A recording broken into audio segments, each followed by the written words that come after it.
गोपिका जीवनस्मरणं जानकीकान्तस्मरणं नमः पार्वतीपतये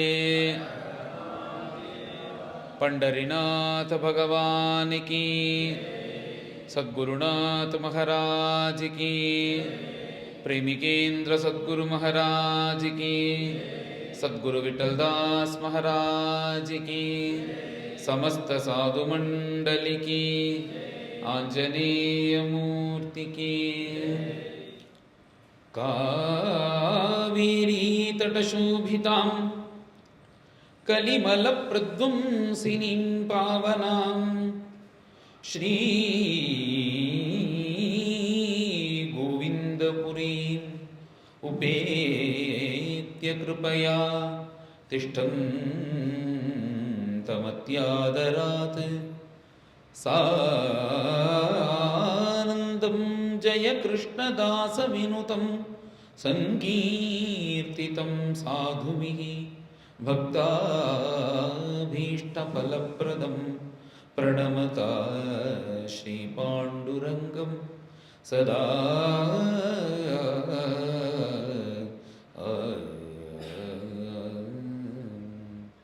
எப்படி ஆரம்பிக்கிறார்னா பிராதர்யேவம் வினிகதே ஹரினா க்ரோடமூர்த்தினா ஹிரண்யகசிபூராஜன் பரியதப்யத் ருஷாசுசா. வராகாவதாரம் பண்ணி ஹிரண்யாட்சனை சம்ஹாரம் பண்ணினான்னு சொன்னேன்னு. அந்த வராகாவதாரம் பண்ணின அந்த பகவானுக்கும் ஹிரண்யாட்சனுக்கும் சண்டை நடக்கிறது. அந்த இது பாகவதத்துல இந்த சரித்திரம் இருக்கு. அந்த ஹிரண்யாட்சன் பிறந்த உடனே என்ன பண்றான்னா பூமியை தூக்கின்னு போய் ரசாதல லோகத்துல வச்சுட்டான். அவன் என்ன பண்றான்னா என் கூட யாராவது சண்டைக்கு வாங்கன்னு கூப்பிடுறான். எல்லாரும் இவங்க கூட சண்டைக்கு போகணுமான்னு பயந்துட்டு ஒதுங்கின உடனே வீரன் இல்லாத பூமி எதுக்கு அப்படின்னு பூமியே கொண்டு ரசாதலம்னு ஒரு லோகம் நம்மள இந்த பூமியை விட பல மடங்கு பெருசு அங்க கொண்டு வச்சுட்டான். உடனே பகவான் வராக ரூபத்தை எடுத்துன்னு வந்து அங்கேருந்து பூமியையும் தூக்கி கொண்டு அவன் கூட சண்டை போட்டு 28 நாள் சண்டை போட்டு அவனை சம்ஹாரம் பண்ணி திருப்பி பூமியை கொண்டு இருக்கிற இடத்துல வச்சார். இது வராகாவதாரோட கதை. இப்படி ஹிரண்யாட்ச சம்ஹாரம் ஆன உடனே ஹிரண்யகசிபுக்கு கோபம் வந்துடுது. தன் தம்பி தானே, இவன் என்ன பண்றானா எப்படியாவது இந்த ஹிரண்யாட்சனை சம்ஹாரம் பண்ண அந்த ஹரிநாராயணனை நான் சம்ஹாரம் பண்ணிதான் தீருவேன் அப்படின்னு சபதம் பண்றான். அதுக்கும் மேல ருதிர பிரியம் தர்ப்பயிஷ்யே, அந்த ஹரிநாராயணனுடைய ரத்தத்தை கொண்டு வந்து என் தம்பிக்கு தர்ப்பணமா பண்ண போறேன், அப்பதான் என் மனசு சாந்தி ஆகும் அப்படின்லாம் பிரதிஜை பண்றான். பிரதிஜை பண்ணிட்டு என் தம்பி பண்ண தப்பு நான் பண்ண மாட்டேன். பொதுவா சண்டை போடணும்னா பொதுவா தபஸ் இல்லாம எதுவுமே நடக்காது. நான் தான் சொன்னேன் 2 நாளா தானே சொல்லிட்டு இருக்கேன். எல்லா ரிஷிகளும் பார்த்தா ஜெகத் சிருஷ்டி பண்றதுக்கு முன்னாடி தபஸுக்கு போனான்னு தானே சொல்லிட்டு இருக்கேன். தபஸ் எப்படின்னா இந்த காலத்துல நம்ம பணம் வச்சுட்டு இருக்கிற மாதிரி, பணம் இல்லாம நம்மளால வாழ முடியுமோ அந்த மாதிரி ரிஷிகள் தபஸ் வச்சுட்டு இருக்கா. அவளுக்கு எது வேணும்னாலும் தபஸ் தான், அதை வச்சுதான் அவளுக்கு அதோடைய மகிமை. இவன் என்ன பண்றானா வெறுங்கை முழ போடாதுன்னு தெரிஞ்சுட்டு நானும் தபஸுக்கு போறேன், தபஸுக்கு கிளம்புறான். இது நடந்ததெல்லாம் கிருதயுகமா இருக்கிறதுனால மனசு தானா அடங்கிடும். கலியுகத்துல தான் மனசு அடங்காது. அடங்கினாதெல்லாம் அவன் அபாரமா தபஸ் பண்றான். இப்படி ஒரு எப்படி தபஸ் பண்றான்னா அவன் தபஸ் பண்ண ஆரம்பிச்சிட்டான் கண்ணை மூடிண்டு. நம்மளுக்கு ஒவ்வொரு யுகத்துல ஒவ்வொரு விதத்துல உயிர் தங்கும்னு சாஸ்திரம் சொல்லியிருக்கு. இந்த கலியுகத்துல பார்த்தேன்னா அன்னம் தான், சாப்பாடு தான். சாப்பாடுல தான் அன்னம் ஹி பிராணினாம் பிராணஹா. ஒரு ஜீவனுக்கு உயிரே சாப்பாடு தான். சாப்பாடு இல்லைன்னா தான் ஜீவன் போயிடும். அதே மாதிரி கிருதயுகத்தில் எப்படின்னா எலும்பு இருந்தாலே போதுமா, அதை பிடிச்சுன்னு உயிர் தங்குமா. அது கிருதயுகத்தினுடைய தர்மம். இவன் கூட தபஸ் பண்றானா, தபஸ் பண்ணும்போது அவன் வருஷ கணக்கா கண்ண மூடின்னு இருக்கும் போது ஒரு பக்கம் முழுக்க அந்த கரையாம்புத்து அந்த கரைக்கிறது போல உடம்பு முழுக்க கரைகிறது. ஆனா எலும்பு மாத்திரம் இருக்கு ஒரு பக்கம் முழுக்க, ஒரு பக்கம் சாதாரணமா இருக்கான். இப்படி தபஸ் பண்ணிட்டே இருக்கான். அந்த கரையாலாம் புத்து மாதிரி கட்டிடுது அவன் சரீரத்துக்கு மேல. ஆனா அவனுடைய தபஸ், அவனுடைய சமாதினால பொதுவா இந்த மனசு தானே காரணம். மனசையும் இந்திரியத்தையும் பிரிச்ச உடனே எந்த வழியும் தெரியல அவனுக்கு.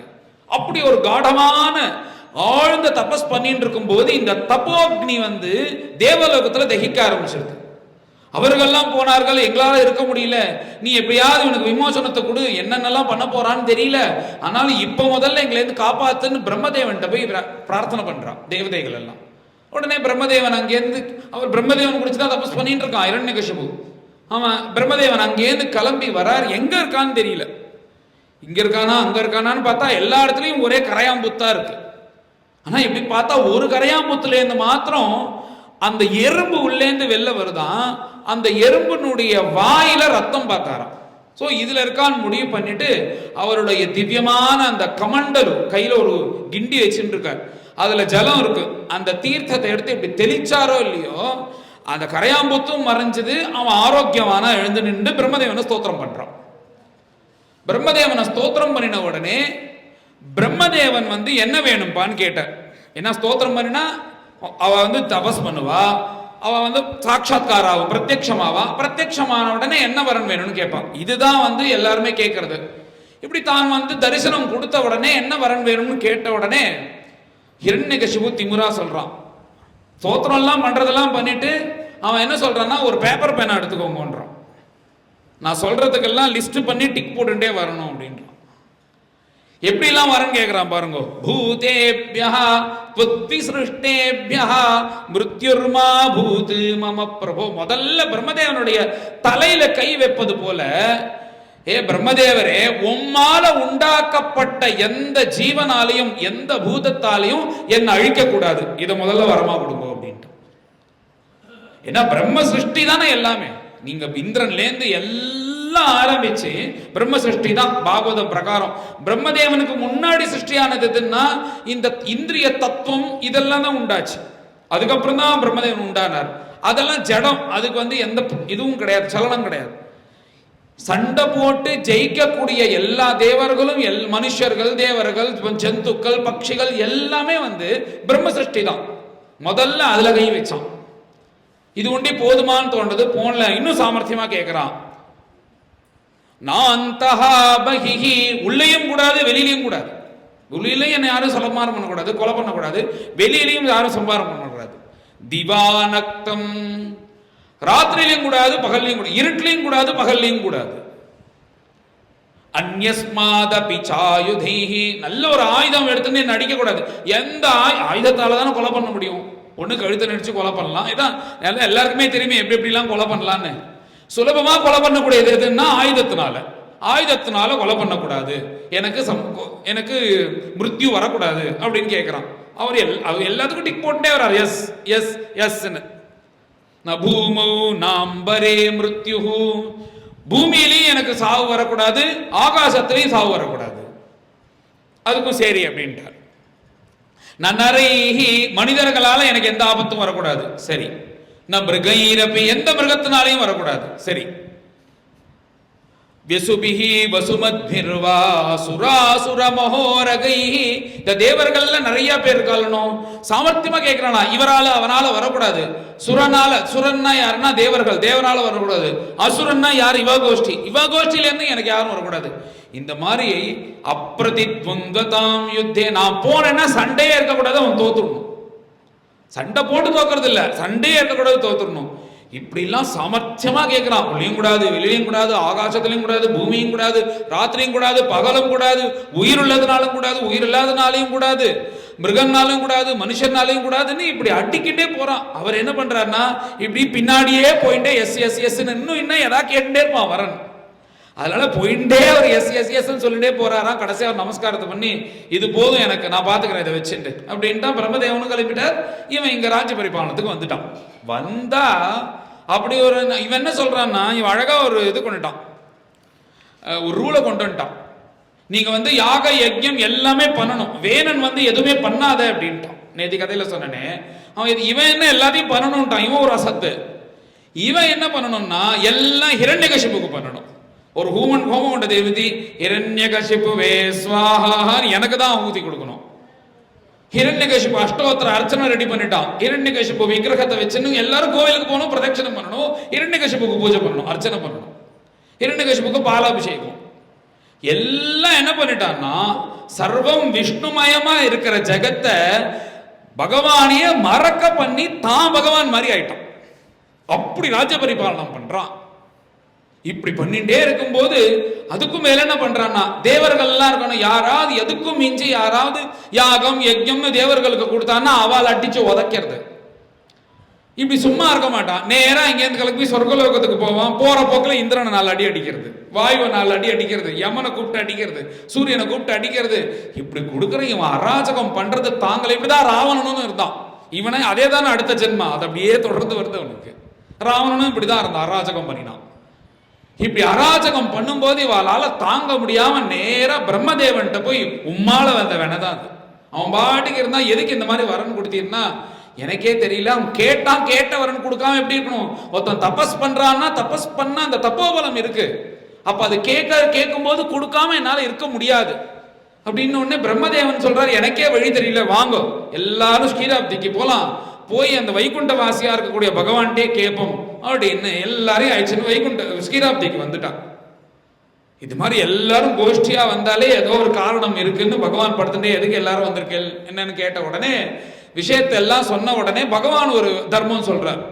யதா தேவேஷு வேதேஷு கோஷு, யாரு தேவர்களுக்கோ வேதங்களுக்கோ பசுமாட்டுக்கோ அல்லது சத் பிராமணர்களுக்கோ இல்ல நல்லவர்களுக்கோ இல்ல தர்மத்துக்கோ, இதுக்கெல்லாம் யாரு ஹானி கொடுக்கிறாளோ, யார் இடைஞ்சல் பண்றாளோ அவன் சீக்கிரமா அழிஞ்சிடுவா, கவலையப்படாதீங்கோ அப்படின்னு உடனே சீக்கிரமா. அவன் எவ்வளவு வருஷம் வாழ்ந்துட்டு இருக்கான் தெரியுமா? 71 சதுர்யுகமும் ராஜ்ய பரிபாலனம் பண்ணானா. 71 சதுர்யுகம்னா என்னன்னா 4 லட்சம் வருஷம் கலியுகம். இதே மாதிரி இன்டூ 8 என்னமோ துவாபர யுகம், 16 திரேதாயுகம், 32 லட்சம் வருஷம் கிருதயுகம். 32, 16, 8 நாள் இந்த மாதிரி கணக்கு தான் வரும் மொத்தம். இது ஒரு சதுர்யுகம். இந்த மாதிரி 71 ரவுண்டு வந்தா எவ்வளோ நாள், எவ்வளோ வருஷம்? அப்ப கணக்கு போட்டு பாருங்க. அத்தனை வருஷம் ராஜ்ய பரிபாலனம் பண்றான். சவா ஆசு வினஷதி, நான் சீக்கிரம்னு சொல்றாரு பகவான். யார் தன் வாக்கு மேல எதை சொல்றாலோ அதை வச்சுதான் அதுக்கு மதிப்பு. உங்களுக்கு இதுக்கு புரியுற மாதிரி சொல்லணும்னு வச்சுக்கோங்களேன். இப்ப ரொம்ப சாதாரணமா இருக்கிறவா, ரொம்ப சாதாரணமா இருக்கிறவன்னா உங்களுக்கு சொல்றேன். இப்போ ரோட்ல பிச்சை எடுத்துட்டு இருக்கான்னு வச்சுக்கோங்க. பாவம், ஏதோ ஒரு பாவத்தினால பிச்சை எடுத்துட்டு இருக்கா. அவாக்குள்ள பேசிக்கிறா, நீ எனக்கு நேற்றுக்கு நான் 1 ரூபா உனக்கு கடன் கொடுத்தேன், நீ எனக்கு நீ கொடுத்துரு அப்படின்ன உடனே அவன் என்ன பண்றார்? அவர் வாங்கின பிச்சையிலேருந்து 1 ரூபா கொடுக்குறார். இது லோகத்துல இருக்கு. இன்னும் அடுத்தது என்ன பண்ணான்னா, இந்த கரிகா கடை வச்சுட்டு இருக்கிறவாள்லாம் இருக்கா. அடுத்தது என்ன பண்ணிருக்கா, இந்த மாதிரி என்ன பண்றான்னா, நேற்று நான் உனக்கு 1 ரூபா கொடுத்தேன், ஏன்னா நீ அதை எனக்கு கொடுத்துட. அந்த 1 ரூபான்னா என்ன அர்த்தம்னா 1000 ரூபா. இப்ப அந்த கரிகா கடையை கொடுத்தா, இப்ப நம்ம பேசும்போது என்ன, நம்ம ஃபுல் ஃபிகர் யாராவது சொல்றோமோ, எனக்கு 1 ரூபா கொடு, உடனே 1 ரூபா அனுப்பு, நாளைக்கு அனுப்புற. 1 ரூபான்னா என்ன அர்த்தம்னா அவளுடைய அந்த ஸ்டேட்டஸை வச்சு 1 ரூபா. நீ 1000த்துல டீல் பண்ணிட்டு இருக்கேன்னா 1000. அடுத்த லெவல்ல பிசினஸ் பண்றவங்களா இமீடியட்டா 1 ரூபா அனுப்பு, நான் உனக்கு நாளைக்கு அனுப்புறேன்னா என்ன அர்த்தம்னா 1 லட்சம். அதுக்கு மேல கோடி கணக்கில் புழங்குற வேணும்னா, இந்த பாரு பேங்க்ல இருந்து சொல்லிட்டேன் நானு 1 ரூபா எனக்கு இப்ப வந்தாகணும்னு என்ன அர்த்தம்னா அவனுக்கு 1 ரூபான்னா 1 கோடி. அந்த மாதிரி யார் சொல்றாலோ அதுக்கு தகுந்த மாதிரி தானே அந்த சைஃபர் போட்டுட்டே இருக்கும் அதனுடைய மதிப்பு. அதே போல ஆஷுன்னு பகவான் சொல்லிட்டார். அவருக்கு கண்ணை மூடினா கண்ணை திறந்தா இத்தனை நாள் ஆயிடுறது. அந்த மாதிரி உள்ள டைம் ஜோன்ல இருக்கார் அவர் ஆஷுன்னு சொன்னா, இவ என்ன பண்றா, இத்தனை லட்சம் வருஷம் நாங்க கஷ்டப்பட்டு இருக்கோமே, சீக்கிரம்னு சொல்றே, அந்த சீக்கிரம் எப்ப வரப்போறது அப்படின்னு திரும்ப கேட்கிறா தேவர்கள்லாம். உடனே சொல்றார், எல்லாமே காலம் பதில் சொல்லும். காலம் வரும்போது வரும்னா, காலம் வரவழி நாங்க உயிரோட இருக்க மாட்டோம் போல இருக்கே, இதுக்கு ஏதாவது வழி பண்ணணும் நீங்க அப்படின்னு சொன்ன உடனே அப்ப பகவான் சொல்றார், கவலையப்படாதீங்கோ, சாட்சாத் மகாபாகவதனா இருக்கக்கூடிய பிரஹ்லாதன் பிறப்பான். அவனுக்கு எப்ப இவன் இடைஞ்சல் கொடுக்க ஆரம்பிச்சானோ அப்ப நான் நரசிம்ம அவதாரமா எடுத்து சம்ஹாரம் பண்ணுவேன் அப்படின்னு சொல்லிட்டு ஒரு குட்டி நரசிம்மனா அவளுக்கு காமிக்கிறான். அதை பார்த்த உடனே தான் தேவர்கள் சமாதானம் ஆறா. அப்பாடா, என்ன இவன் கேட்ட கேள்வி, இவன் கேட்ட வரன்லாம் பார்த்தா பகவான் எப்படி வரப்போறாருன்னே தெரியாது. ஏன்னா எதுலையுமே கூடாதுன்னு இப்படி கேட்டு வச்சிருக்கானே சாமர்த்தியமா. அத்தனைக்கும் இடம் கொடுத்து பகவான் ஒரு ரூபத்தை காண்பிச்சார். எல்லாரும் சந்தோஷப்பட்டா. பிரஹ்லாதன் எப்போ பரப்பான்னு எல்லாரும் காத்துன்னு இருக்கா. உடனே பிரஹ்லாதனுடைய குணங்கள் சொல்றார். அவர் எப்படி இருக்காருன்னா, கொச்சித் த்ருததி வைகுண்ட சிந்தா சபலலோச்சனா கொச்சித் தசதி உத்தம பக்தி லட்சணம் என்னன்னா, அவளுக்கு என்ன நடக்கிறதுன்னு அவளுக்கே தெரியாது. திடீர்னு பகவானுடைய கிருபையை நினைச்சு அழ ஆரம்பிச்சிருவா. திடீர்னு பகவானுடைய கிருபையை நினைச்சு சந்தோஷப்பட ஆரம்பிச்சிருவா. திடீர்னு எழுந்து நாட்டியம் பண்ண ஆரம்பிச்சிருவா. அவ சரீரம் என்ன பண்றதுன்னு அவளுக்கே தெரியாது. ஏன்னா பகவத் அனுபவத்திலேயே இருக்கா. இதெல்லாம் நம்மளுக்கு சொன்னா புரியாது. யாரோ ஒருத்தர் அங்கேயிருந்து வந்து இப்ப திடீர்னு இந்த தமிழ்ல கதையை எடுத்துட்டு ஜெர்மன்ல பேசினா நம்மளுக்கு புரியுமோ? ஏன்னா ஜெர்மன் பாஷை யாருக்கும் தெரியாது. யாராவது 2-3 பேர் கத்துன்றவா இருக்கலாம். அந்த மாதிரி புரியாதோ அதே மாதிரிதான் இதுவும். இந்த பகவத் அனுபவம்ன்றது இருந்தா தானே தெரியும் நம்மளுக்கு. அதனால அப்பேற்பட்ட பகவத் அனுபவம் பிரகலாத சுவாமிக்கு. இப்படி இருக்கிற அந்த பரம பாகவதோத்தமன் பிரகலாதனுக்கு எப்போ இடைஞ்சல் பண்றானோ அப்போ சீக்கிரம் வந்து அழிஞ்சிருவான்னு சொன்ன உடனே சந்தோஷப்பட்டு கிளம்புறான். இப்ப ஹிரண்யகசிபு ராஜ்ய பரிபாலனம் பண்ணிட்டு இருக்கான். சம்ஹ்ராதன், அனுஹ்ராதன், ஹ்ராதன், பிரகலாதன் 4 பேர் பிறக்கிறான். அதுல பிரகலாதன் தான் கடைசி பையன். அந்த பிரகலாதனை பார்த்து இவனுக்கு அவ்வளவு ஆசை. பொதுவா இந்த ராஜாக்கள் எல்லாம் என்ன பண்ணுவானா, மூத்த மகன் தான் வந்து பரலோக பந்து. இந்த மூத்த மகன் இல்லைன்னா தான் அடுத்த மகன் கொல்லி போடவோ எல்லா காரியம் பண்றதுக்கும் அவனுக்கு. ஆனா மூத்த மகனுக்கு தான் ரைட்ஸ் எல்லாத்துக்குமே. அதனால என்ன பண்ணுவான், அந்த காலத்துல எல்லாம் மூத்த மகனுக்கு நிறைய பணத்தை கொடுப்பா. ஏன்னா இப்ப வந்து யாருக்கு காரியம் நிறைய பாக்குறாலோ அவளுக்கு தானே பிரயோஜனம் பண்ணி கொடுக்கணும். இதுதானே உலக இயல்பு. ஆபீஸ்ல உழைக்கிறவனுக்கு நீ நிறைய சம்பளம் கொடுத்தாதான் அதை பார்த்துட்டு 4 பேர் உழைப்பான்.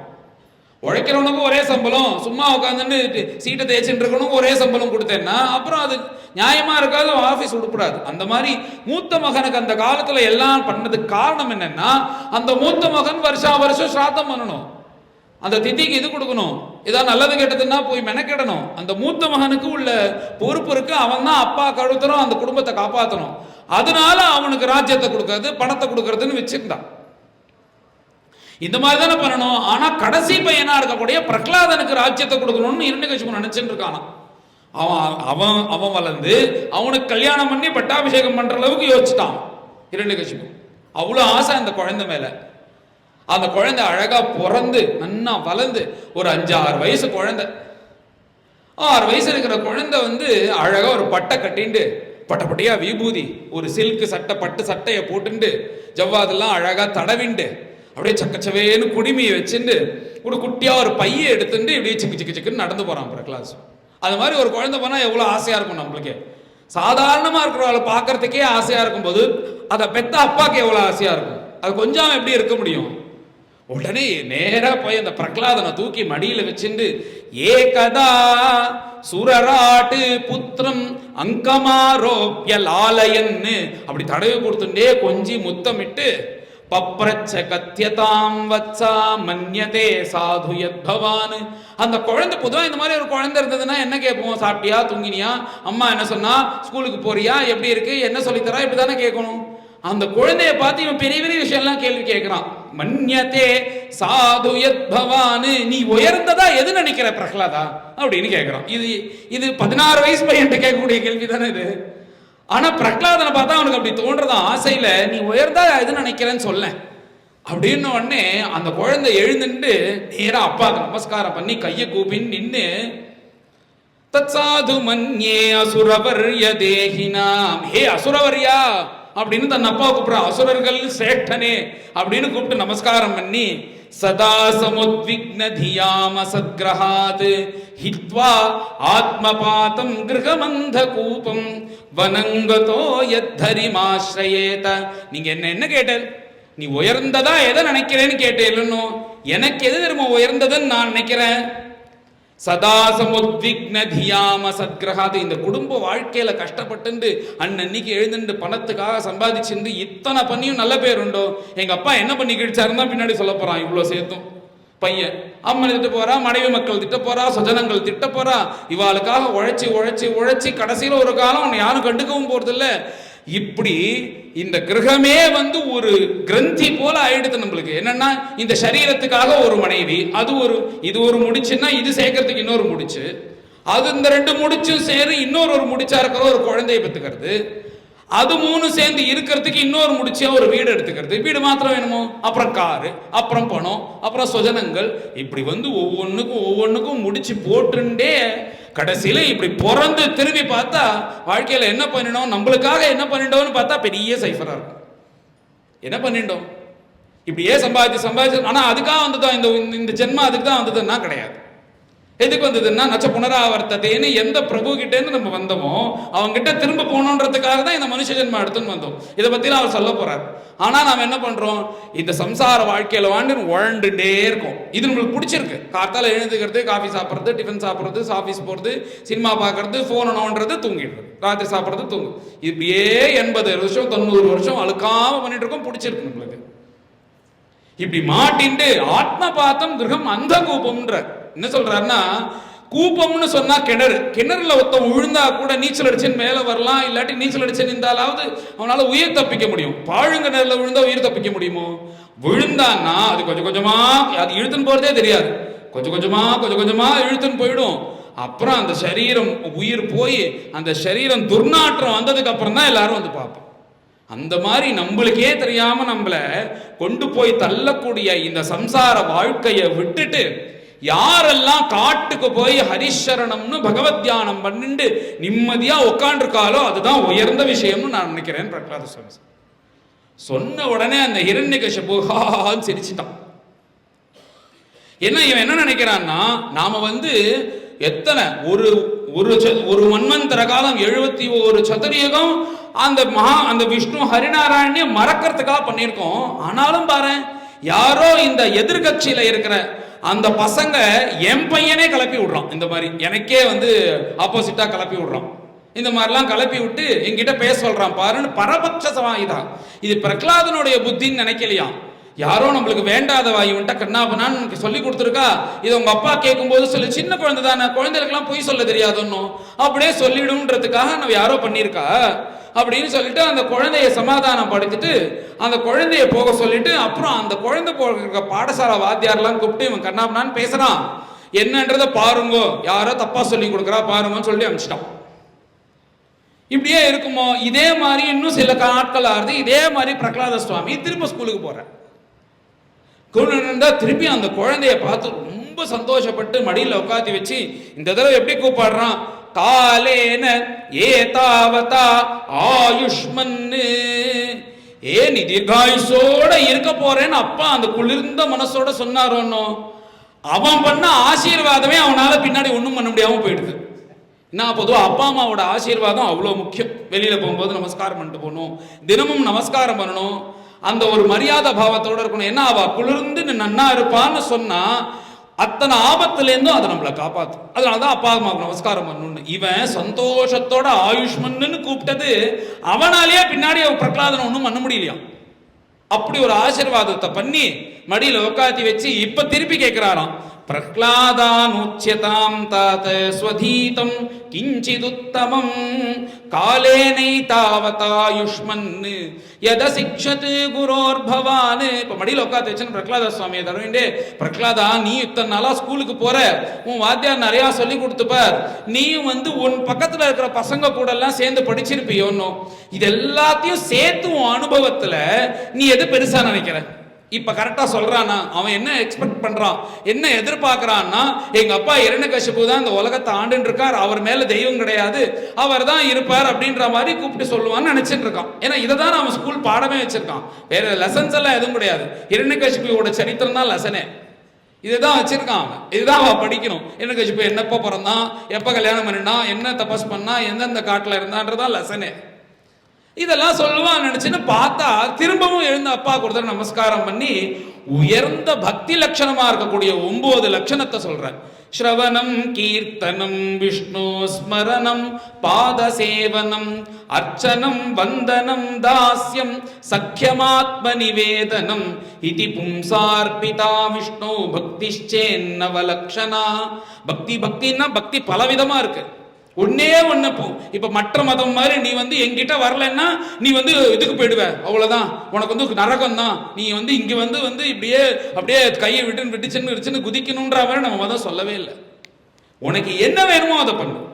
ஆனா முக்கியம் என்னன்னா பகவான் கூட மனசு வைக்கணும்ன்றது தான். மற்ற மதம் மாதிரி சொல்லல. இந்து மதம் விசாலமான மதம். பக்தினா ஒரு விதம் கிடையாது, நிறைய விதம் இருக்கு.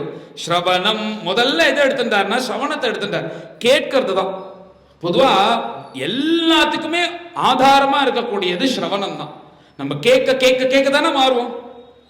இப்படி ரோட்ல போயிட்டே இருக்கிறவர் இந்த மாதிரி கதை சொல்றான்னு ஒரு ஏதோ கதை சொல்றாரு, இவர் யார் எங்கேருந்து வந்திருக்காருன்னு ஒரு 5 நிமிஷம் கேட்பார். அப்படியா பிரகலாதனுடைய கதையா, சரி ஒரு 5 நிமிஷம் கேட்போம், நன்னா இருக்கே இவர் சொல்றது அப்படின்னு உட்காந்துருப்போம்.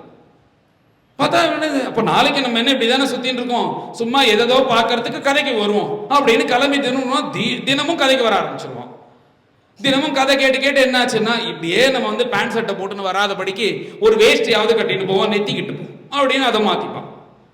அப்புறம் நெத்திக்கிட்டுன்னு வந்து இப்படியே சுத்திகிட்டே இருக்குமே, இவர் ஏதோ ஸ்லோகங்கள்லாம் சொல்றாரு, இது விஷயமா கொஞ்சம் கத்துப்போமே அப்படின்னு இப்படியே ஸ்லோகங்கள்லாம் கத்துக்க ஆரம்பிச்சு கொஞ்ச நாள்ல பார்த்தா இவனே பாகவத பாராயணம் பண்ண ஆரம்பிச்சிருவான், இவனே பிரவச்சனம் பண்ண ஆரம்பிச்சிருவான்.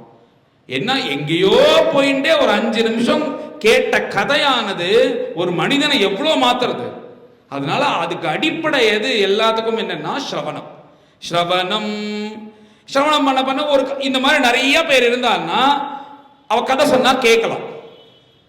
இப்ப யாருமே இல்லாத போது நான் யாரு கதை சொல்றது, கேமரா பார்த்து நான் கதை சொல்றது, யாருமே இல்லாத போது என்ன பண்ணணும்னா கீர்த்தனம் பாடலாம். உட்காந்து ஏகாந்தமா உட்காந்து எத்தனை கீர்த்தனைகள் இருக்கு.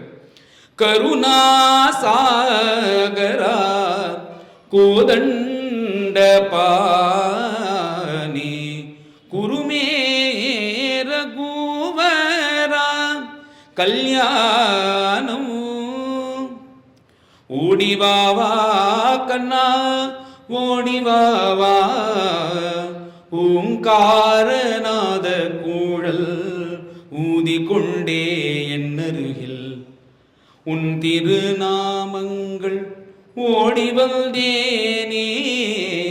இந்த மாதிரி தனியா உட்காந்து பாடிட்டு இருக்கலாம். இதுக்கு கீர்த்தனம்னு பேரு. விஷ்ணு ஸ்மரணம் அது மாத்திரமா பாடவும் முடியல, கதை கேட்கறதுக்கும் யாரும் இல்லைன்னா அப்படியே உட்காந்துன்னு கடவுளை பத்தி நினைச்சுட்டே இருக்கிறது. அன்னைக்கு பிரகலாதன் கதை சொன்னாரே, அன்னைக்கு புருதுச்சரித்திரம் சொன்னாரே, இல்ல இன்னொருத்தர் வந்து இந்த கதையை சொன்னாரே, அந்த கதையெல்லாம் பகவானோட சேர்த்து நினைச்சு பார்க்கறது. விஷ்ணு ஸ்மரணம் பாதசேவனம். பாதசேவனம்னா என்ன, யாருக்கோ போய் பாதசேவனம்னா பாதத்தை சேவிக்கிறது இல்ல, இந்த உலகத்தையே பகவானாக நினைச்சு எல்லாருக்கும் சேவை செய்யறது, அதுவே பக்தின்னு சொல்லியிருக்காரு. அர்ச்சனம்.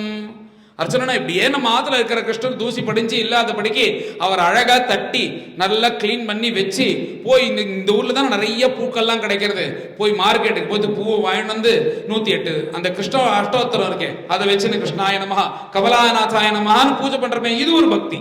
அர்ச்சனம் வந்தனம். கிருஷ்ணா என்ன வந்து நீ நன்னா வச்சிருக்கியே, இத்தனை கஷ்டங்கள் இருக்கும்போது இத்தனை ஆபத்து இருக்கும்போது நான் உயிரோட இருந்து உன்கிட்ட பிரார்த்தனை பண்ற மாதிரி என்ன வச்சிருக்கே, இதுக்கு உனக்கு நமஸ்காரம்னு வந்தனம். தாஸ்யம். தாஸ்யம்னா என்னன்னா பகவானுக்கு ஒரு சின்ன கைங்கரியம் பண்றது தாஸ்யம்.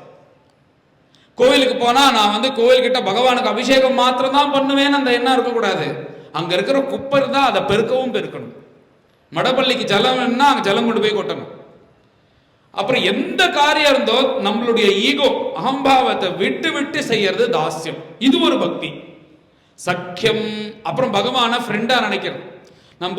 நம்மளுக்குள்ள ஒரு பிரச்சனையை நம்ம மனைவிட்டு கூட சொல்ல மாட்டோம், ஆனா ஒரு நல்ல நண்பன் இருந்தான்னு வச்சுக்கோங்களேன், எப்படிலாம் இருக்கா என்ன பண்ணலாம் தெரியல, என்ன பண்ணலாம் சொல்லுன்னு நம்ம மனைவி கிட்ட சொல்ல முடியாத பிரச்சனை கூட நம்ம நண்பன் கிட்ட சொல்லுவோம், நல்ல நண்பன் கிட்ட. அந்த மாதிரி பகவான் நினைச்சு உன கஷ்டத்தெல்லாம் சொல்லு. சக்கியம். கடைசியா என்ன சொல்றாருன்னா ஆத்ம நிவேதனம். மனசு வாக்கு காயம் இத்தனை இதுதான் நம்ம 3 ஆயிடுச்சுன்னு போறது. நம்ம உடல் பொருள் ஆவி எல்லாத்தையும் பகவத் அர்ப்பணம் பண்ணிடும், பகவான் கிட்ட கொடுத்துடணும். இந்த மாதிரி இது 9 பக்தி லட்சணம். இதுதான் நான் உயர்ந்ததா நினைக்கிறேன், இது எல்லாரும் பண்ணணும்னு சொன்ன உடனே இப்ப கோபம் வந்துருது இரண்யகசிபுவுக்கு. இத்தனை நேரம் யாரோ சொல்றா ஏதோ சொல்றாங்க நினைச்சான், கோபம் வந்து கண்ணுலேன்னு என்னன்னா தனக்கு யாரு பிடிக்காதோ அவனை வசதியா சொல்றான். யாருடைய ரத்தத்தை வந்து என் தம்பிக்கு வந்து தர்ப்பணம் பண்ண போறேன்னு சொல்லிட்டு ஒரு மன்வந்தர காலம் 71 சதுரியகம் மறக்க பண்ணினானோ அவனை உயர்த்ததான் பேசும்போது கண்ணிலேருந்து ஜலத்துக்கு பதிலாக ரத்தம் வருது. உடனே அந்த அந்த அந்த பாடம் சொல்லி கொடுக்குற அந்த சுக்கராச்சாரியோட புத்திரர்கள் சண்டாமர்கர்னு பேர், அவளை கூப்பிட்டான். என்ன இது இவன் இப்படி எல்லாம் பேசுறான், இவனுக்கு என்ன தெரியும், 5-6 வயசு பையனுக்கு யாரோ ஏதோ சொல்லித்தரா, என்ன நடக்கிறது, இது ஏற்கனவே ஒரு தடவை கூப்பிட்டு சொல்லிட்டேன்ல திரும்பவும் இப்படி சொல்லலாமான்னு கேட்ட உடனே அவ பயப்படுறா. ஏன்னா அவன் ராஜா, தலையை வெட்டிட்டான்னா என்ன பண்றதுன்னு அவனை போட்டு கொண்டாடி நமஸ்காரம் பண்ணி நமத் பிரணீதம் ந பரப்பிரணீதம் சுதோவதத்யேஷ இந்திரசத்ரோ. பொதுவா இந்த துஷ்டர்கள் எல்லாரையும் சமாளிக்கணும்னு அசத்தா இருக்கான், அவனை சமாளிக்கணும்னா அவன் கோபமா இருக்கான்னா அவனை ஈஸியா சமாதானம் பண்ணிடலாம். முதல்ல போய் அவனை 4 வார்த்தை கொண்டாடிட்டோம்னா சரியாயிடுவான்.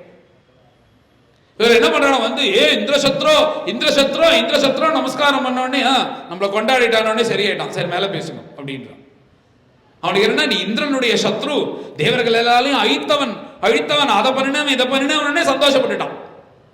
உடனே அவர்கள் சொல்ல ஆரம்பிக்கிறார், நமத் பிரணீதம், நாங்க சொல்லி தரல, நபர பிரணீதம், இன்னொருத்தரும் சொல்லி தரல. இந்த விஷயத்தெல்லாம் கண்டிப்பா நானும் சொல்லி தரல, இன்னொருத்தர் உள்ள வரத்துக்கும் அனுமதி இல்லை, யாரும் சொல்லி தர.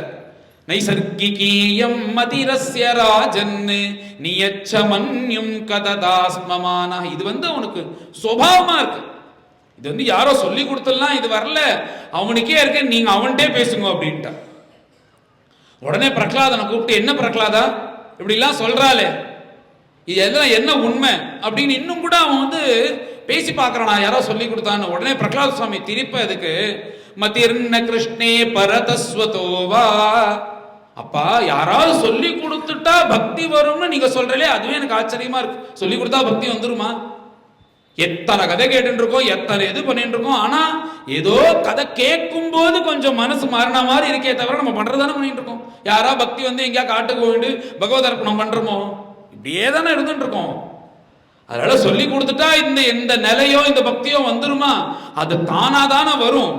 அதனால நீங்க இப்படி கேட்கும் போது எனக்கு வேடிக்கையா இருக்கப்பா, சொல்லி கொடுத்தா வரவே வராது, ஆனா ஒண்ணு பண்ணினா வரும். அது என்ன பண்ணினா வரும்னு எனக்கு தெரியும்.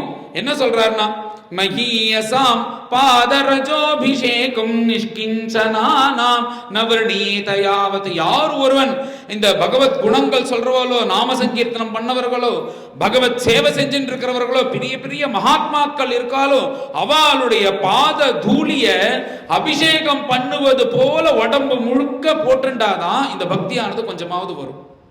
அவளுடைய பாத தூசி இருக்கே, அந்த தூசிய உடம்புல போட்டுண்டா பக்தி வரும்னு நான் நினைக்கிறேன் அப்படின்னு இப்படிலாம் சொன்ன உடனே அவனுக்கு கோபம் தாங்கல. இப்படி ஒரு பையன் இருக்கிறதே எனக்கு தேகலடா, நீ ஒருத்தன் எனக்கு தேவையே இல்லை அப்படின்னு. என்ன சின்ன குழந்தை தானே, அப்படியே தூக்கினான். அப்படியே சுண்டிச்சு என்ன நினைக்கிறான்னா, அப்படியே சுழட்டி சதுர் தேங்காய் உடைக்கிற மாதிரி உடைச்சிருவோம். அவனுக்கு இருக்கிற பலத்துக்கு நீ இப்படி எடுத்து அந்த பிரகலாதனை 3 தடவை சுத்தின்னு எல்லாரும் ஆச்சரியமா பார்க்கறா. அப்படி கீழே போடுறான். அவன் கீழே உழறதுக்குள்ள பூமியிலேருந்து கை பூமாதேவி பிரகலாத சுவாமி பிடிச்சி கீழே நிறுத்திட்டு மறைஞ்சிட்டான். இது ஆச்சரியமா இருக்கு அப்படின்னு உன்னை ஒண்ணுமே பண்ண முடியாதா அப்படின்னு கவலை வர ஆரம்பிச்சது அவனுக்கு. நிறைய உபாயங்கள்லாம் தேடுறான். திக்கஜைஹி, அந்த காலத்துல ஒரு தண்டனை என்னன்னா, பூமியில கழுத்து வலியும் பூமிக்கு கீழே இருக்கணும், தலை மாத்திரம் வெளியில இருக்கும். அப்படி இருக்கிற ஒரு குற்றவாளிய ஒரு யானையால அந்த தலையை அடர சொல்றது, அதுல உயிர் போறது, இது ஒரு தண்டனை. அந்த மாதிரி பிரகலாத சுவாமி கழுத்து பர்யந்தம் பூமியில புதைச்சிட்டு தலையை வெளில வச்சுட்டு யானைகள்லாம் அனுப்பி விடுறானா, அந்த முரட்டை யானைகளை. அது என்ன பண்றது, இப்படியே ஓடி வருது. ஒரு ஃபர்லாங்கு முன்னாடி பிரகலாத சுவாமியை ஒரு 50-60 முன்னாடி பார்த்துட்டு நமஸ்காரம் பண்ணிட்டு கிளம்பிடுறது. திக்கஜைஹி தந்த ஷூகைஷ்ச, பிரகலாத சுவாமியை கட்டி போட்டு ஈட்டியால குத்துறான்றான். ஒரு நல்ல குண்டர்களா 4 ஈட்டி எடுத்துன்னு பிரகலாத சுவாமியை கட்டி போட்டு குத்துறா. ஏதோ கல்லுல குத்தினா அப்படி சத்தம் வரும், அது மாதிரி நங்கு நங்குன்னு சத்தம் வருது. பிரகலாத சுவாமிக்கு ஒண்ணுமே ஆல. திருப்பி இன்னும் யோசிக்கிறான். ஆபிசாராவபாதனீஹி, என்னன்னா பொதுவா இந்த இது சொல்லுவாளே ஆபிசாரம்னா அந்த சூன்யம் வைக்கிறது, அதை பண்ணி பார்ப்போன்றான். ராட்சச பிராமணன் எல்லாம் கூப்பிட்டு கண்ணாமண்ணான் ராத்திரி வேலை ஹோமத்தை பண்ண சொல்லி, எப்படியாவது அதனால சில வியாதிகள் வரும், செத்து போயிடுவான்னு பார்த்தா அவர்களும் பண்றார்கள். பண்ணி என்ன ஆகுதுன்னா, அந்த துர்தேவதெல்லாம் திருப்பி இவாளே சாப்பிடுறது பிரகலாதன் கிட்ட போல. அந்த ராட்சச பிராமணனே காலமாயிட்டான், அப்படியே ரத்தம் கக்கி அவன் செத்துடுறான். ஆபிசாராவபாதனீ மாயாபிஹி. அடுத்தது இன்னொன்னு ஒரு உபாயத்தை தேடுறானா. மாயா என்னன்னா, ஒரு மாய மாதிரி ஒரு செட் பண்றது, அதுல மகாவிஷ்ணு இருப்பது போல இருக்கிறது, நடந்து வருவது போல, அதை போய் ஹிரண்யகசிபு வெட்டுறது. இந்த மாதிரி ஒரு டிராமா. இதெல்லாம் பார்த்தோம்னா சரி நம்ம அப்பதான் ஒஸ்தின்னு தோணும் இல்ல, மாயாபிஹி இந்த மாதிரி எல்லாம் பண்றானா. அதை பார்த்து அவர் கண்டுக்கவே இல்லை. அவர் பாட்டுக்கு பஜனை பண்ணிட்டு தான் இருக்கார். மாயாபிஹி சந்நிரோதைஷ்ச கரதானிஹி அபோஜனைஹி. இப்ப என்ன பண்றாருன்னா, சாப்பிடலன்னா உயிர் போயிடுமோ, மாச கணக்கா பட்டிய போடுவோம், என்ன ஆறுதுன்னு பார்ப்போம் அப்படின்னு பார்த்தா அவர் பாட்டுக்கு ஜெயில உட்காந்துட்டு பகவத் ஸ்மரணம் பண்ணிட்டு பஜனை பண்ணிட்டு உட்காந்துருக்காரே தவிர சாப்பிடாத கலைப்பே தெரியல அவருக்கு. ஹிமவாயு அக்னி சலிலைஹி, நல்ல பனி இருக்கிற பிரதேசத்துல கொண்டு போய் போடுறான். இதுல உறைஞ்சு சாகட்டம்னு ஒண்ணுமே ஆல. வாயு நன்கு இந்த விஷவாயு எல்லாம் வீசும் இல்ல, அந்த இடத்துல கொண்டு போய் போட சொல்றான். அந்த இடத்துல கொண்டு போய் போட்டா அங்கேயும் அவர் ஒன்னும் ஆல. சலிலைஹி, சமுத்திரத்தை கொண்டு போய் போடுறான். சமுத்திரத்துல கல்ல கட்டி இறக்குறான், உள்ளே போக மாட்டேங்கிறார் அவர். கல்லுபாட்டுக்கு போயிட்டே இருக்க, அவர் மிதந்துட்டே தான் இருக்கார். சலிலைஹி பர்வதாக்கிரமணைரபி, பெருசா ஒரு மலைக்கு மேல உச்சியில போய் கீழே தள்ளுறான். அவர் கீழே விழுறாலே தவிர ரப்பர் மாதிரி எழுந்து நின்றுட்டு வந்துட்டே இருக்கார். எல்லா உபாயமும் பண்ணி பார்க்கறான், ஒண்ணுமே பண்ண முடியல அவனால. என்னடா இவன் சாகவே பண்ண, நாம வரன் வாங்கி இவ்வளவு கஷ்டப்படுறோம் சாகாம இருக்கணும்னு, ஒரு வருடம் வாங்காம இவனை ஒண்ணும் பண்ண முடியலையே அப்படின்னு ஆச்சரியப்படுறான் பிரகலாதனை பார்த்து. கடைசியா என்ன பண்றான்னா, எனக்கு தெரியும் அந்த நாகர்கள்லாம் இருக்கா, அந்த நாகர்கள்லாம் விஷம் ரொம்ப கொடுமையா இருக்கும். ஏன்னா இந்த அமிர்தமதனம்னு ஒரு கதை இருக்கு, அடுத்தது 8வது ஸ்கந்தத்துல வரும். அது கடையும் போது பார்த்தா மந்தர மலை, அது பகவான் அமிர்தம் வரதுக்கு என்ன சொல்லுவார்னா, பார்க்கறதுல கடையணும் மந்தர மலை. அதுக்கு முட்டு கொடுக்கறதுக்கு தானே கூர்மமாக இருக்கார். ஒரு பக்கம் தேவர்கள் அசுரர்கள் நிக்கிறா, கயர் வேணுமோன்னு வாசுகியை கூப்பிட்டு நீதான் கயறு அப்படின்ற உடனே அதுவும் வர அமிர்தம் கொடுக்குற உடனே வந்துடுது. வந்தா பகவான் சொல்லிட்டார், என்ன சொன்னார்னா, தொப்பாரு அந்த இடத்துல பகவான் இப்ப தேவர்கள் பட்சத்துல இருக்கா, அசுரர்கள் தனியா இருக்கா. இவ 33 கோடி பேரு, அவ 66 கோடி பேர். பகவான் இவா பக்கம் இருக்கா. இருக்கும் போது என்ன பண்ணி, இப்படி அமிர்தம் கடையும் போது பகவான் சொல்லிட்டார், தொப்பாரு அங்க நான் பேசிட்டுலாம் இருக்க மாட்டேன், நான் என்ன பண்றேனோ அப்படியே பண்ணணும். நான் தலையில கை வச்சா கை வைக்கணும், நான் உட்காடுறேன்னா உட்காந்துக்கணும், நான் அப்படி திரும்பினேன்னா திரும்பணும் அப்படின்னு முன்னாடியே சொல்லி வச்சேன். அங்கெல்லாம் என்னால பேசிட்டு இருக்க முடியாதுன்னு. சரின்ட்டா. பகவான் என்ன பண்ணார், நேரா போனார், அந்த வாசிகையுடைய தலையை பிடிச்சார். உடனே எல்லாரும் வாசிகை தலையை பிடிக்க பிடிச்சிட்டா தேவர்கள்லாம். இந்த பக்கம் மகாபலி வச்சுண்டு அசுரர்கள் எல்லாம் இருக்கா, அவ எல்லாம் ஸ்ட்ரைக் பண்ணிட்டா, போர்டை தூக்கிட்டா, நாங்க கடையா வரமாட்டோம் அப்படின்னு போர்டை வச்சு நிக்கிறான். என்னடா இப்பதான் வரேன்னு சொன்னேன், எல்லாரும் சேர்ந்து கடைஞ்சாதான் அமிர்தம் வரும், வரமாட்டேன்னா என்ன அர்த்தம்னா, வயம் கஷ்யபதாயாதாக. அதை பாருங்க, எங்க கழுத்துலயும் பூணல் இருக்கு, நாங்களும் பிராமணர்கள் தான், நாங்களும் கஷ்யபருக்கு பிறந்தவர்கள் தான், அங்க எந்த மட்டமும் கிடையாது. நீ மாத்திரம் எல்லாரையும் அழிச்சுட்டு போய் தலைய தொடுற, அசுத்தெல்லாம் போகக்கூடிய வாழை பிடிக்கணுமா, நாங்க போய் நாங்க வரமாட்டோம் அப்படின்ட்டு. அவ உனக்கு என்ன பிரச்சனை, நீ தலையில இருக்கு, தலை பக்கம் இருக்கணும், அதான் உனக்கு வேணும், நீ ஏன் அந்த பக்கம் எடுத்துக்கப்பா, நான் வால் பக்கம் போயிடுறேன் அப்படின்ட்டார் பகவான். அவர் என்ன பண்ணுவார்னா, இவன் இப்படி கேட்பான்னு தெரிஞ்சுதான் அப்படி பண்ணினார். வால் பக்கம் இருக்கிறது தான் சுலபமும் சௌக்கியமா இருக்க முடியும், தலை பக்கம் இருந்தா கஷ்டம். ஏன்னா தலை பக்கத்துல இருந்தா அந்த விஷத்தை கக்கும், அதை கக்கும் போது அவனால ஒத்தனை இருக்கவே முடியாது. இந்த இந்த முன்னாடி இந்த ரயில் பொட்டியில எப்படி அந்த புகையை கக்கின்னா அவன் கண்ணை முடிந்து வெளில வருவானோ, அந்த மாதிரி அதை கக்கிற விஷயத்தை பார்த்து அவன் அந்த கிட்ட இருக்கிறவனால நிக்கவே முடியல. அந்த விஷத்தினுடைய பாதனாலதான் அசுரர்கள்லாம் கருப்பாயிட்டான். அது வழி அவ தேவர்கள் மாதிரி வெள்ளையாதான் இருந்தாலும், இந்த விஷம் பட்டு பட்டு பட்டு தான் அதுக்கப்புறம் என்ன சோப்பு தேய்ச்சாலும் போக மாட்டேங்குது, அந்த கருப்பு அப்படியே ஜென்மா முழுக்க இருக்கு அவளுக்கு. அதனால அது கோரமான விஷம். அந்த மாதிரி உள்ள விஷம் வாசுகி, தக்ஷகன், இந்த மாதிரி எல்லா பாம்புகளையும் வர சொல்லி அதுல இருந்து ஒரு விஷத்தை கலெக்ட் பண்ணி அதை எடுத்து நல்ல ஒரு தயிரஞ்சாதத்துல போட்டு பெசச்சு அத அந்த பிரகலாதனுடைய அம்மா கயாதுன்னு பேரு, அவள்கிட்ட கொடுத்து இது நீ பிரகலாதனுக்கு ஊட்டு அப்படின்னு. அந்த அம்மாக்கு எப்படி இருக்கும், தன் குழந்தைக்கு இப்படி விஷத்தை கொடுக்க சொன்னா ஒரு தாயாராலே எப்படி இருக்கும், பசி தாங்கலம்மான்னு சொன்னாலே அம்மாவால தாங்க முடியாது. அப்படி பசியா இருக்கிற குழந்தைக்கு விஷத்தை கொடுன்னு அப்பா சொன்னான்னா அந்த அம்மாவோட நிலைமை எப்படி இருக்கும். ஆனா என்ன பண்றான்னா, பதிவிரத்தையா ஆத்துக்கார சொன்னா கேட்கணும்ன்றதுனால கண்ணுங்கண்டீருமா அழுதுண்டே கொடுக்கறாள். அது என்னன்னா, இப்படி கலக்கும் போதே அந்த அம்மாவுக்கு மயக்கம் வருதான், சாப்பிடாம அவ்வளோ பவர்ஃபுல்லா இருக்கு. உடனே பிரகலாத சுவாமி கையில கொடுத்து கபலே கபலே கோவிந்தம்னு கோவிந்தா கோவிந்தான்னு பஜனை பண்ணிட்டே சாப்பிட்டாரா. முழுக்க சாப்பிட்டு முடிச்சிட்டார். சாப்பிட்ட உடனே அந்த அம்மா கையை பிடிக்கிறா, தொண்டையை பிடிக்கிறா, ஏதாவது மயக்கம் வருதாடா, ஏதாவது கஷ்டமா இருக்கா, இப்ப ஏற்பட்ட விஷத்தை சாப்பிட்டியா, என்ன ஆச்சு அப்படின்னு பிரகலாத சுவாமி எழுந்து நின்று கையை தட்டி, அம்மா எனக்கு தினமும் நீ இதுதான் கொடுக்குற, இதுவும் எனக்கு அப்படியே ஏதோ புரோட்டீன் பவுடர் குடிச்சா மாதிரி தெம்பா இருக்கு, இப்ப விட்டா நான் அகண்ட நாமம் பண்ணுவேன், 24 மணி நேரத்துக்கு பஜனை பண்ணுவேன், அப்படி ஒரு தெம்பா இருக்கு, அப்பாட்ட சொல்லிட்டு தினமும் இதே எனக்கு ஏற்பாடு பண்ணிடு அப்படின்னு பிரகலாத சுவாமி சொல்றார். உடனே ஆச்சரியம் தாங்காம அந்த கையாது என்ன பண்றான்னா, அந்த பிரகலாத சுவாமியை அழிச்சுட்டு தன் கையை கூட அலம்பாம நேரா அரண்மனைக்கு சபா மண்டபத்துக்கு அந்த ஹிரண்யகசிபு முன்னாடி பிரகலாதனை நிறுத்தி, நீங்க கொடுக்க சொன்னேன்றதுக்காக அத்தனை விஷயத்தையும் கொடுத்தேன் நானு, எல்லாத்தையும் சாப்பிட்டான், எப்படி இருக்கான் பாருங்க நம்ம குழந்தை. இப்படி கோரமான விஷத்தை சாப்பிட்ட அந்த குழந்தைய காப்பாற்றுற பகவான் இருக்கும் பட்சத்தில் அவனை நீங்களும் பஜிங்கோலே, நானும் பஜிக்கிறேன், உலகத்தில் இருக்கிறவா எல்லாரும் பஜிக்கலாம், அவனை வணங்கலாம், எல்லாரும் சௌக்கியமா இருக்கட்டும் அப்படின்னு இவ தன் கணவனுக்கே புத்தி சொல்றான். இன்னும் கோபம் ஜாஸ்தியா எடுத்து வீட்டுல ஒத்தந்தான் பஜனை பண்ணிட்டு இருந்தான், இப்ப ஒன்னையும் சேர்த்துட்டானா இவன் அப்படின்னு என்ன பண்ணார்னா, இவன் இனிமே இங்கே இருக்கக்கூடாது, ஒவ்வொருத்தனையா சேர்த்துக்க ஆரம்பிச்சிட்டான்னா, அவன் ஒரு தனி கட்சியை ஆரம்பிச்சிட்டான்னா அப்புறம் என்ன பண்றது. அதுக்காக என்ன பண்றாருன்னா, இதுக்கு என்ன பண்றதுன்னே தெரியலையே. அவருக்கு ஒரு குரு, அசுரர்களுக்கெல்லாம் குரு யாருன்னா சுக்கராச்சாரி. அந்த சுக்கராச்சாரிய பார்க்கணும்னு ஆசைப்படுறார். அவர் என்ன பண்றாருன்னா, அவர் ஏதோ ஒரு காரியமா வெளியில போயிருக்கார். உடனே அவருடைய புத்திரர்கள் தானே வாத்தியார், அவ அங்கேருந்து நீங்க எங்க அப்பா வந்தாதான் இதுக்கு ஒரு முடிவு கட்ட முடியும், அது வரையும் என்ன பண்ணலாம்னா, பிரகலாதனை தனியாகவும் விட முடியாது, நம்ம ஸ்கூல்லையே உள்ளுக்குள்ள வச்சு பூட்டிடுவோம், ஸ்கூலுக்குள்ளேயே பசங்க எல்லாம் இருந்துட்டு போட்டோம், விளையாடிட்டே இருக்கட்டும், இன்னும் சில நாட்கள்ல அவர் வந்துருவார், சுக்கராச்சாரி வந்துருவார், இதுக்கு ஏதாவது வழி சொல்லுவார்னு நல்ல அட்வைஸ் தோணுது அவருக்கு. சரி என்ன பண்ணா, பிரகலாத சுவாமி தனியா விட முடியாதுன்றதுனால எல்லா குழந்தைகளும் சேர்த்து விட்டுட்டான், உள்ள எல்லாம் சேர்ந்து விளையாடட்டும் அப்படின்னு.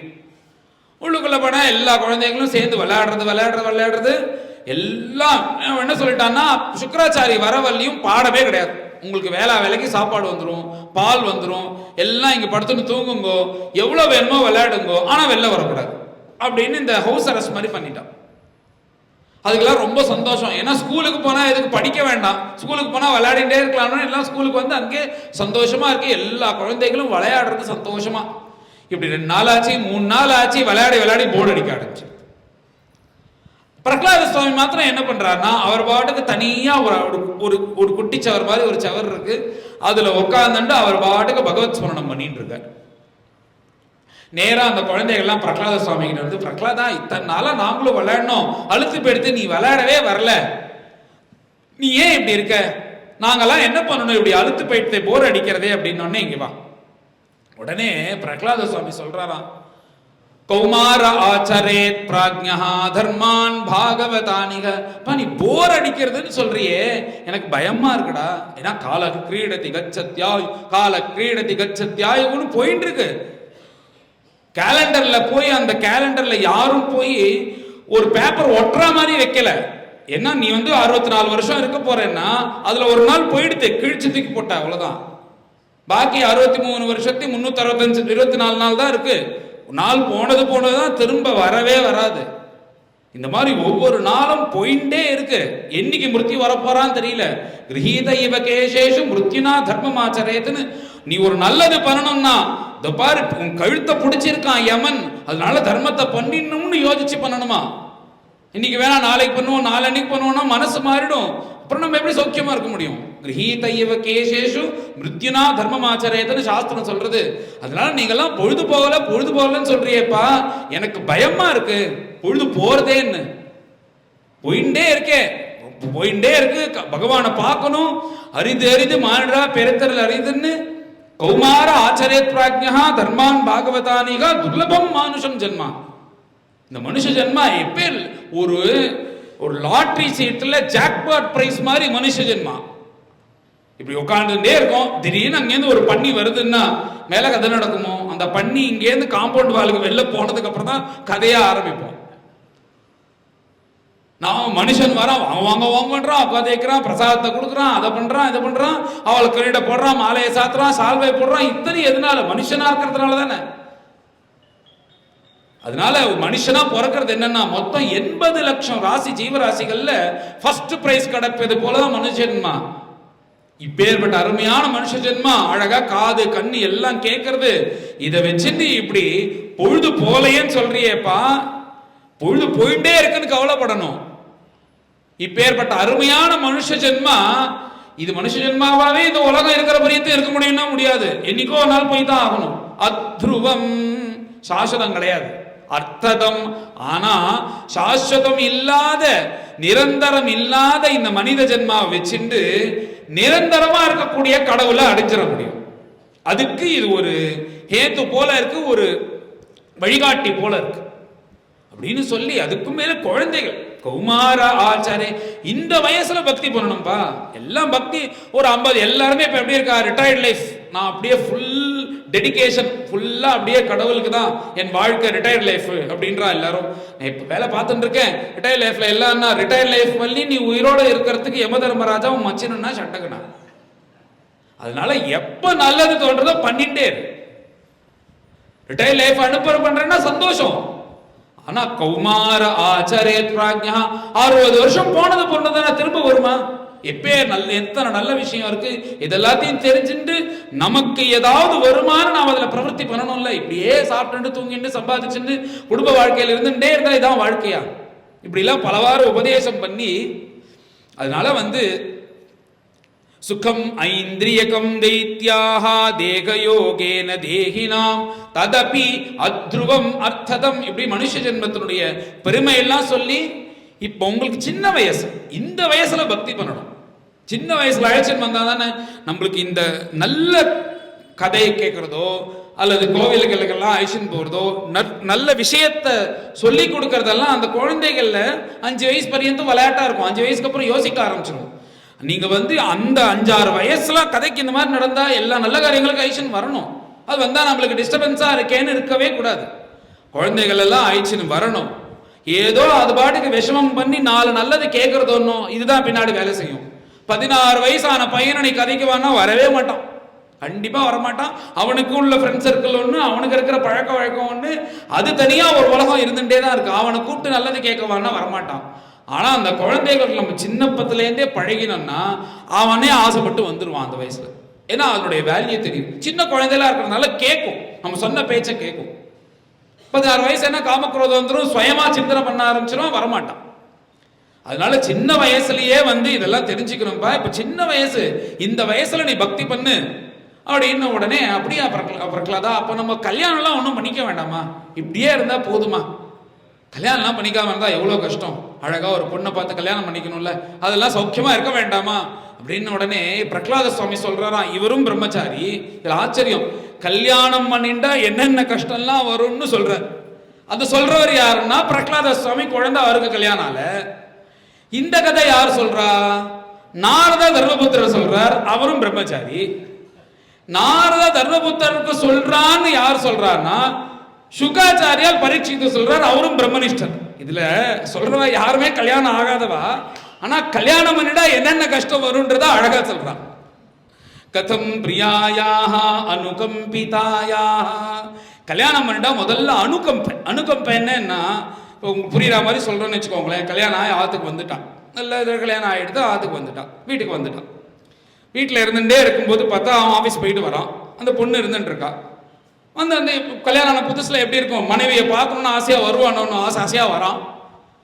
பார்த்த உடனே அந்த மனைவி வரா, வெளிலேருந்து கூப்பிடுறா, வாங்க பையெல்லாம் எடுத்துட்டு ஆத்துக்கு வீட்டுக்குள்ள அழைச்சின்னு போறா. அழைச்சின்னு போனோடனே அவன் கையை பார்க்கறான், சவந்திருக்கு. ஏன் சரி இப்படி சவந்திருக்கு கை, ஏன் இப்படி கை, நீ தான் எல்லா வேலையும் பார்த்தியா, வேற யாரும் எந்த வேலையும் பார்க்கலையா, இப்படிலாம் ரொம்ப கை சவர்ந்திருக்கே, ஏன் இப்படி உன்னை போட்டு ரொம்ப இப்படி அழட்டிக்காத அப்படிலாம் சொன்ன உடனே ஆந்தமா சொல்லுவான். இப்படிலாம் இருக்கும்போது வீட்டில் வேலை இல்லாமல் இருக்குமா, இதெல்லாம் பார்த்தா வேலை செய்யாமல் இருக்க முடியுமா அப்படின்னு வா. ஆனா கை சவந்து போனது எதனால தெரியுமோ, அரை மணி நேரம் முன்னாடி குங்குமம் கொட்டி இருக்கு, அதை எடுத்து வச்சா, அதனாலதான் கை சவந்து போச்சு. ஒன்னும் பெருசா வேலை பண்ணிடல. ஆனா சொல்லும் போது இந்த மாதிரிலாம் சொல்லுவாலாம். அதை காதுல வாங்கிட்டு இவன் என்ன பண்ணுவான்னா உடனே அவன் மேல இன்னும் ஆசையை கொட்டுவான். பாவம் இவன் எல்லா காரியத்தையும் பாக்குறா வீட்டுல. அதனால அவன் என்ன பண்ணுவான்னா ராத்திரி அவளுக்கு தெரியாம பாத்திரத்தை இவன் தேய்ச்சி வச்சிருவான். காத்தா இருந்து பார்த்து என்னது பாத்திரம் தேய்ச்சி வச்சிருக்கேன்னா, இல்ல நீ தான் கை ரொம்ப இதுவா இருக்குன்னு சொன்னியே, நான் படி வச்சுட்டேன் அப்படின்றோம். இப்படி அனுகம்பை ஏற்படும் முதல்ல. ஏன்னா அவதான் நம்ம உலகம் இப்படின்னு இப்படி ஆக ஆரம்பிச்சதுக்கு அப்புறம் என்ன ஆகும்னா ராத்திரி படுக்கும் போது இல்லாதும் பொல்லாதும் அது இது எல்லாத்தையும் சொல்லி ஆரம்பிப்பான். இதே மாதிரி நீயும் நானும் தனியா இருந்தேன்னா எல்லாம் பண்ணிக்கலாம். இப்போ உங்க வீட்டில் வந்து அப்பா அம்மா ஏதோ சிங்கம் புலி நாய் இருக்கிற மாதிரி அப்பா அம்மா இத்தனை பேருக்கா எல்லாருக்கும் பண்ணி கொட்ட வேண்டியிருக்கு. இப்படி எல்லாம் சொல்லி கொடுத்த உடனே அவனுக்கு யோசிக்க ஆரம்பிப்பான். உடனே அப்பா அம்மாவே இங்கேருந்து இல்லை அப்படி எங்கேயாவது போன்னு சொல்ல முடியுமோ? உடனே ஆஃபீஸ் போயிட்டு ப்ரொமோஷன் வருது டிரான்ஸ்ஃபர் வருதுன்னு எதையாவது சொல்லி இங்கே திண்டுக்கல்லேருந்து எங்கேயாவது திருநெல்வேலிக்கு டிரான்ஸ்ஃபர் வாங்கிப்பான். அங்கே போய் தனியாக இருப்பான். அப்பா அம்மாட்ட சொல்லிடுவான், கொஞ்ச நாள் நான் எல்லாத்தையும் செட் பண்ணிட்டு உங்களை அழிச்சிக்கிறேன், நீங்கள் அது வரையும் இங்கே இருங்கோ, நான் அங்கே போய் பார்த்துன்னு வரேன் அப்படின்னு. உடனே இவன் என்ன பண்ணுவான்னா, சரி பாவம் குழந்தை ஏதோ கஷ்டப்படுறதுன்னு அப்பா அம்மா இங்கே இருந்துட்டு இருப்பான். அவளுக்கு இருக்கிற சக்தி இருக்கிறவளையும் தனியாக இருப்பான். அங்கே அவன் நிம்மதியாக இருக்கலான்னு என்னன்னே, இப்போதான் நான் நிம்மதியாக இருக்கேன், உங்களுக்கு எது வேணுமோ பண்ணி கொடுக்கலாம் அப்படின்னு எல்லாத்தையும் சொல்லி அவனை சந்தோஷப்படுத்திட்டு அப்புறம் அவன் என்ன சொல்லுவான்னா, கொஞ்ச நாள் ஆகும்.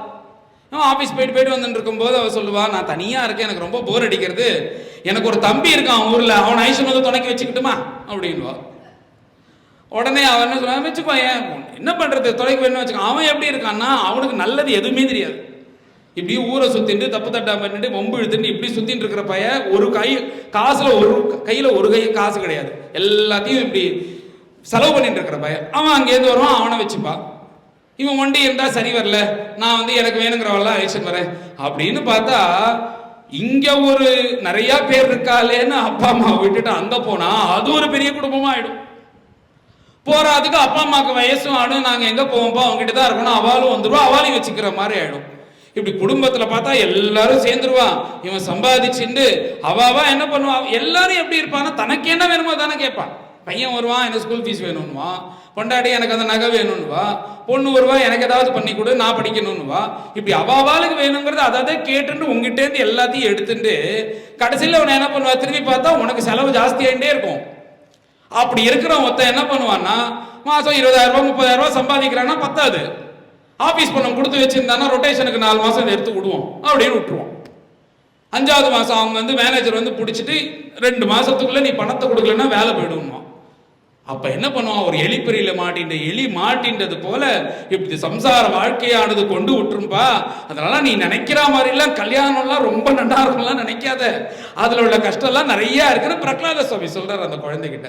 அந்த குழந்தை அவனே அந்த குழந்தைகள் கேட்கறது, அப்ப என்ன கல்யாணமே வேண்டான்னு சொல்றியா அப்படின்னு கேட்டவனே பிரகலாத சுவாமி சொல்றார், நான் கல்யாணமே வேணான்னு சொல்லல, நீ உன் கடமையை பண்ணிட்டு பகவத் பக்தனா இருந்துட்டே ஆனால் அதுக்கேற்ற மாதிரி ஒரு மனைவி வருவான். அவ வந்து வீட்டுக்கு மகாலட்சுமி மாதிரி இருந்து உன்னையும் பார்த்துப்பா எல்லாரையும் பார்த்துப்பா, அப்படி நீ இருந்தே ஆனாலும் வருவான்னு இப்படி சொன்ன உடனே அவளுக்கு ஆச்சரியம் தாங்களே அந்த குழந்தைகளுக்கெல்லாம். என்னது இது, எனக்கும் ஒரே வயசு தான் ஆகுது, உனக்கும் ஒரே வயசு தான் ஆகுது, நீ சொல்ற விஷயம்லாம் பெருசு பெருசா இருக்கு, ரொம்ப நல்லா இருக்கே கேட்கறதுக்கு, இதெல்லாம் உனக்கு எப்படி தெரியும் பிரகலாதா அப்படின்னு கேட்ட உடனே பிரகலாத சுவாமி சொல்றார், உங்களை மாதிரி எனக்கு 6 வயசு கிடையாது, என்னோட வயசு என்ன தெரியுமா அப்படின்னு கேட்கிறார். 1006 வருஷமா அவருக்கு. ஏன் 1006 வருஷம்னா, இந்த ஹிரண்யகசிபு தபஸ் பண்ண போனான்னு அப்போ வந்து இந்திரன் அங்கேருந்து வரான். இவன் என்னென்ன பாடு படுத்த போறான்னு தெரிஞ்சுட்டான். அவன் என்ன பண்ணினான்னா, தபஸுக்கு போன ஹிரண்யகசிபு அவன் தபஸ் பண்ணிட்டு இருக்கான். இங்க ராஜ்யத்துல கயாது இருக்கா, அவ பிரகலாதனை வயத்துல வச்சுட்டு இருக்கா. அப்ப இவன் என்ன பண்றான்னா, ஒரு ஹிரண்யகசிபு வந்து இந்த உலகத்துக்கு வந்து படுத்த பாட தாங்க போறது இல்ல, இப்ப குட்டி ஹிரண்யகசிபு ஒருத்தன் வயித்துல இருக்கான், இவன் வேற பிறந்து நம்மளை கஷ்டப்படுத்த போறான், நான் கஷ்டப்படணும், என் பையன் கஷ்டப்படணும், என் பேரன் கஷ்டப்படணும், அதனால இவனை அழிச்சிருவோம், இந்த கர்ப்பத்தையே அழிச்சிருவோம்னு என்ன பண்றான்னா அந்த கயாதுவை தர தரன்னு எடுத்துன்னு போறான். இதை மேலே இந்த நாரதர் பார்த்துட்டார். உடனே வந்து அட பாப்பி நிறுத்துறா அப்படின்றார். அவனை எங்கடா அழிச்சுன்னு போறேன்னா விஷயத்தெல்லாம் சொன்னா, இது மாத்திரம் நடந்ததுன்னா இன்னைக்கே பகவான் வைகுண்டத்துல இருந்து வந்துறார். வயத்துல இருக்கிறது யாரு தெரியுமா, சாக்ஷான் மகாபாகவதன் பிரகலாதன்டா. இதை பத்திலாம் உனக்கு பின்னாடி தான் தெரிய போறது இவன் யாரு என்னன்றது. அதனால இப்படிலாம் பண்ணாத, இவன் வந்து ரொம்ப நல்லவன் அப்படிலாம் சொல்லி நாரதர் சொன்ன உடனே இந்திரன் கிளம்பிட்டான் சொர்க்கத்துக்கு. ஆனா கயாது பயப்படுறாளாம், நானும் கர்ப்பமா இருக்கேன், இன்னைக்கு இந்திரன் வந்தான் நாளைக்கு வருணன் வந்தா என்ன பண்றது, ஒவ்வொருத்தையும் போய் சொல்லிட்டு இருக்க முடியாதுன்னு நான் யாருக்கும் தெரியாம சுவாமி உங்க ஆசிரமத்திலேயே நான் இருக்கிறேன், எனக்கு அங்க மாத்திரம் இடம் இருக்கிறதுக்கு கொடுங்கோ அப்படின்னு உடனே நாரதரும் சரின்ட்டார். இப்ப யாருக்கும் தெரியாம நாரதருடைய எதுல இருக்காளா, அவன் என்ன பண்ணான்னா, இவன் 1000 வருஷம் தபஸ் பண்றானா ஹிரண்யகசிபு. பிரகலாத சுவாமிக்கோ 8 மாசம் குழந்தை, அவருக்கு எல்லாம் தெரிய ஆரம்பிச்சிருது. இவ தன் தபஸ்னால அந்த குழந்தைய 1000 வருஷம் பிறக்காம பண்ண வச்சிருக்காளாம். வயத்திலேயே உயிரோடு இருக்கு நாரதருடைய ஆசிரமத்திலேயே. இப்போ நாரதருடைய ஆசிரமம் என்ன, அங்கே என்ன பெரிய ஸ்பீக்கர்லாம் வச்சு சினிமா பாட்டெல்லாம் போட்டு எல்லாம் டான்ஸ் ஆடிட்டு பெரிய பெரிய ப்ரொஜெக்டர்லாம் வச்சு இப்படியா இருக்கும். எங்கே பார்த்தாலும் நாமம் பகவநாமம் பாராயணம் இப்படி கேட்டவொடனே தினமும் பிரவச்சனம். சாயந்தரத்தில் இந்த மாதிரி நல்ல கதைகள் நல்ல விஷயங்கள்லாம் அது கையாவது உட்காந்துன்னு கேட்பான். பொதுவாக கர்ப்பமாக இருக்கும்போது இந்த கெட்ட கெட்ட விஷயத்தை படிக்கிறதோ, இந்த நாவல்லாம் ரொம்ப மோசமாக இருக்கிற நாவல்லாம் தொடவே கூடாது. அதெல்லாம் தூக்கி குப்பையில் போட்டுடணும். அந்த சமயத்தில் பொதுவாகவே படிக்கக்கூடாது. அப்படி இருந்தால் கர்ப்பமாக இருக்கேன்னா அந்த பக்கமே போகக்கூடாது. ஏன்னா அது குழந்தைய பாதிக்கும், அதனுடைய எண்ணங்கள் பாதிக்கும். நம்மளுடைய எண்ணத்துக்கு அவ்வளோ பவர். ஆனால் நம்ம நல்ல எண்ணங்களோடு இருக்கணும். நம்மளுடைய இது பாசிட்டிவாக இருக்கணும், நெகட்டிவாக நினைக்கக்கூடாது, நல்லதை நினைக்கணும், சத்சங்கமாக இருக்கணும். அதுக்கு உபயோகப்படுத்துறது இந்த புராணங்கள்லாம் இருக்கும். பகவானை குறித்து யோசிக்கணும். நீ மேக்சிமம் உன்னுடைய மனசை நல்லதிலேயே வச்சுக்கணும். அப்படி இருக்கணும் அந்த கர்ப்பிணி பெண்கள்லாம். இப்போ இவளுக்கு அது அனுகூலமாக எடுத்து, அவர் ராஜ்யத்தில் இருந்தால் கூட இவ்வளோ சத்சங்கத்தோடு இருக்க முடியாது. நாரதனுடைய ஆசிரமத்தில் இருக்கிறதுனால ரொம்ப அனுகூலமாக இருக்கு. உடனே தினமும் கதை கேட்கிறாளா.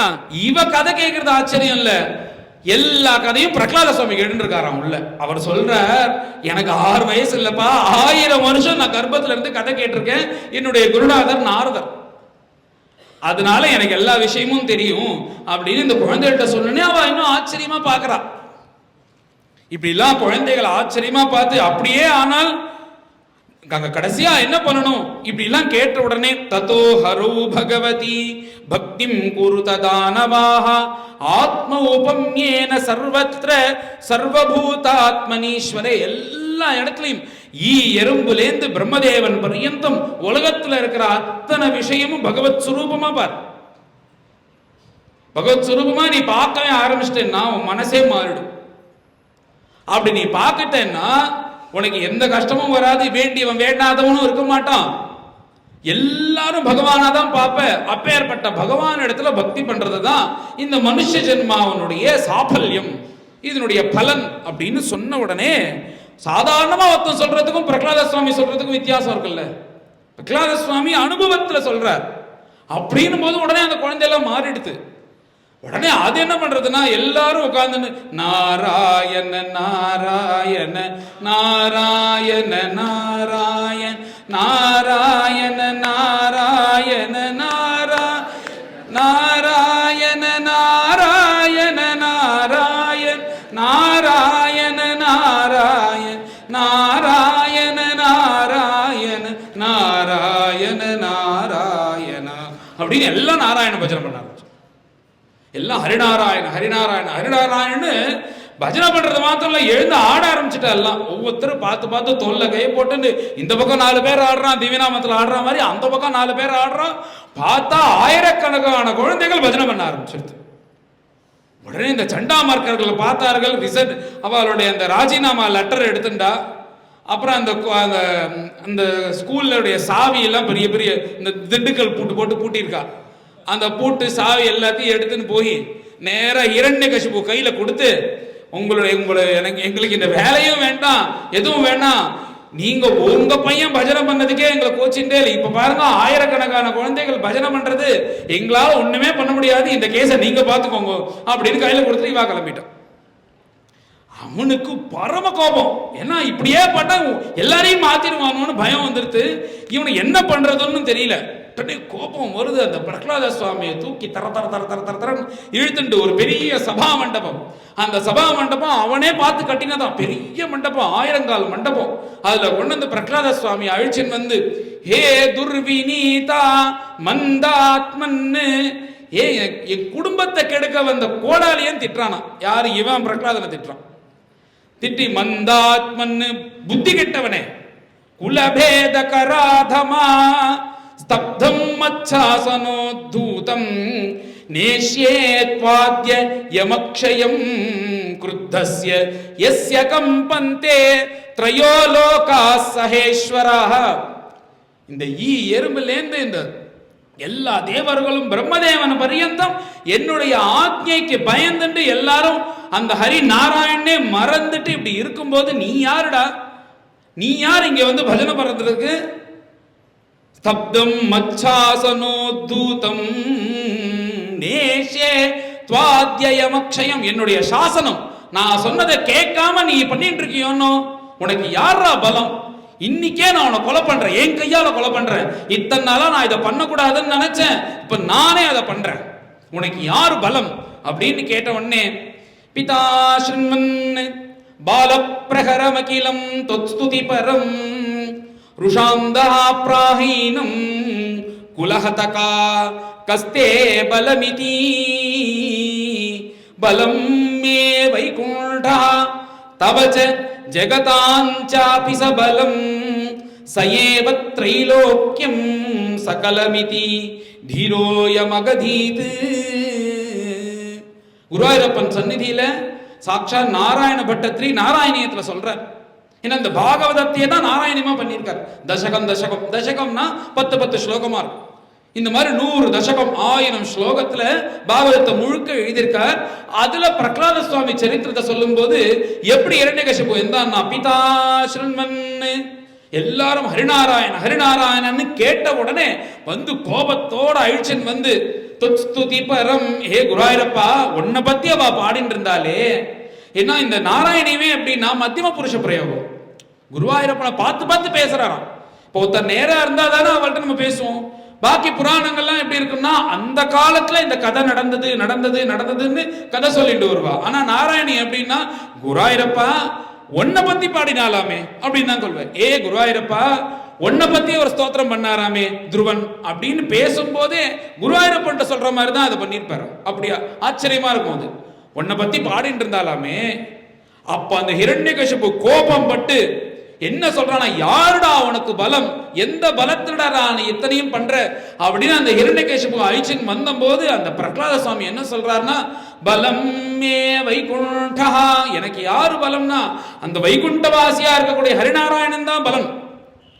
எனக்கு ஒண்டின்னா பலம் மே வைகுண்டா தவச்ச, என்கிட்ட வந்து நீ பிடிச்சுன்னு கேட்கறியே, இப்போ உனக்கு யாருடா பலம்னு என்கிட்ட கேட்கறியே, உனக்கும் அந்தரியாமையா அவன் தான் பலமா இருக்கான் அப்படின்னு அப்பாட்ட சொல்றான். அது மாத்திரமா சயேவ த்ரைலோக்கியம், இந்த உலகத்துல இருக்கிற அத்தனை பிராணிகள் அசையும் பொருள் அசையா பொருள் எல்லாத்துக்கும் அந்தரியாமையா இருந்து அவன் தான்டா இருக்கான், அவன் தான்ப்பா இருக்கான், அவன் தான் எல்லாருக்கும் பலம் அப்படின்னு சகலமிதி தீரோயமகதீத்.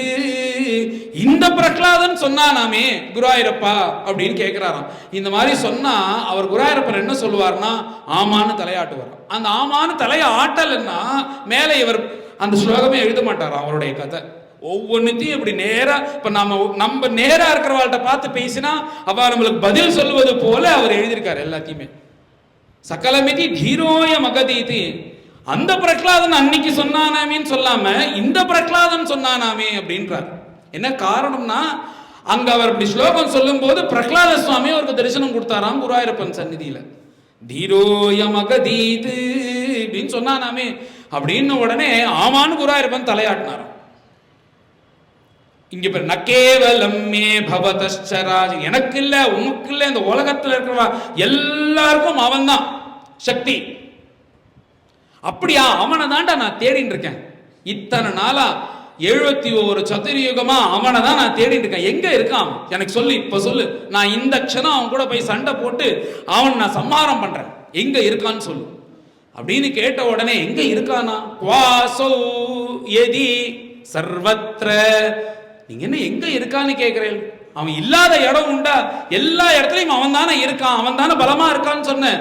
பலமா இருக்கான்னு உள்ள இருக்கிறதுனால தானே பலமா இருக்கான், அதனால அவன் எல்லார்கிட்டையும் இருக்கான் அப்படின்னு சொன்ன உடனே இவன் என்னன்னா கஸ்மாத் ஸ்தம்பேன, எல்லார்கிட்டையும் இருக்கான்னா ஒரு பெரிய தூணம், அந்த தூணை அவனே பக்கத்துல இருந்து பண்ணியிருக்கானா, அந்த தூண்ல மரக்கட்டம் வஜ்ர வைதூரியம் எல்லாம் பதிச்ச ஒரு தூணு, அந்த தூணே 40 அடிக்கு இருக்கு.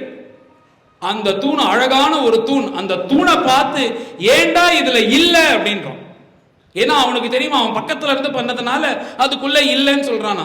இவன் ஒரு அசடு பொதுவா ஒரு பொருள் பண்ணி அதுக்குள்ள அந்த பொருளுக்குள்ள ஒரு கிருஷ்ணனுடைய விக்கிரகம் வச்சு அதை மூடி இருப்பான்னு நினைச்சுட்டு இருக்கான். பகவான் அப்படியா இருக்கார்? அவர் அனோரணீயான் மகதோமஹீயான், அணுவுக்கு அணுவாக உள்ள அவர் சூக்ஷ்மமா இருக்கார். அதனால அந்த விதத்துல பிரகலாதன் சொல்றார், எங்கடா இதுல இல்ல அப்படின்ன உடனே திருஷ்யத்தே அப்படின்றாராம் பிரகலாத சுவாமி. இதோ எனக்கு தெரிகிறாரே, என்ன ஆச்சரியம், அதுக்குள்ளேயே பகவான் அவதாரம் பண்ணு தீர்மானம் பண்ணிட்டார், நரசிம்மனா காட்சி கொடுத்தாராம். அவர் தான் இந்த உலகத்திலேயே பஜன பண்ணணும்னு சொல்லி கொடுத்தது. அந்த ஹரிநாராயணனை பார்த்த உடனே கையை தட்டின்னு நாராயண நாராயணன் நாராயணன் 3 பிரதட்சணம் பண்ணி 4 நமஸ்காரம் பண்ற. உடனே அவனுக்கு இன்னும் கோபம் வந்துடுது. அப்படியா, இப்ப இங்க இருக்கான்னு சொல்றியோன்னோ, இந்த க்ஷணம் என் கையில ஒரு அழகான ஒரு கட்கம், ஒரு வாள் இருக்கு, அதை எடுத்து நான் அவன் தலையை வெட்டுறேன், அவன் காப்பாத்துறானா பார்ப்போம் அப்படின்னு உடனே பிரகலாத சுவாமி, அதுதான் என் பிரபுவால முடியாது. உடனே இவன் சொல்றான், முடியாதவனை ஏன்டா நீ போய் வணங்குற, என்னால உன்னை காப்பாற்ற முடியும்னா நீங்க தப்பா எடுத்துட்டேல், நீ கத்தி எடுத்து என் கழுத்துல வச்சு வெற்ற வரையும் என் பிரபு சும்மா இருக்க மாட்டார், நீங்க கத்தி எடுத்து வெட்டுறதுக்குள்ள உங்க கை துண்டாயிடும், அது நீ தப்பா எடுத்துட்ட அப்படின்னு பிரகலாத சுவாமி சொன்ன உடனே இரண்யகசிபு கோபத்தோட முதல்ல அவனை முடிக்கிறார், அப்புறம் உங்ககிட்ட வர அப்படின்னு என்ன பண்றாருன்னா, இங்கதானே இருக்கான்னு சொன்ன அப்படின்னு அவர் கையில், அவனும் பலிஷ்டனும், அவன் கையில ஒரு பெரிய கட்கத்தை எடுத்துட்டு ஸ்தம்பம் ததாட அதிபலஸ்வ முஷ்டினா அப்படி எடுத்து அந்த கட்கத்தோடைய ஒரு குத்து விடுறான். அந்த ஸ்தம்பத்தை குத்து விட்டா டார்னு பிளக்கிறது. என்னன்னா அதுக்குள்ள நரசிம்மாவதாரம் ஆவிர்வாவம் ஆயிட்டார்.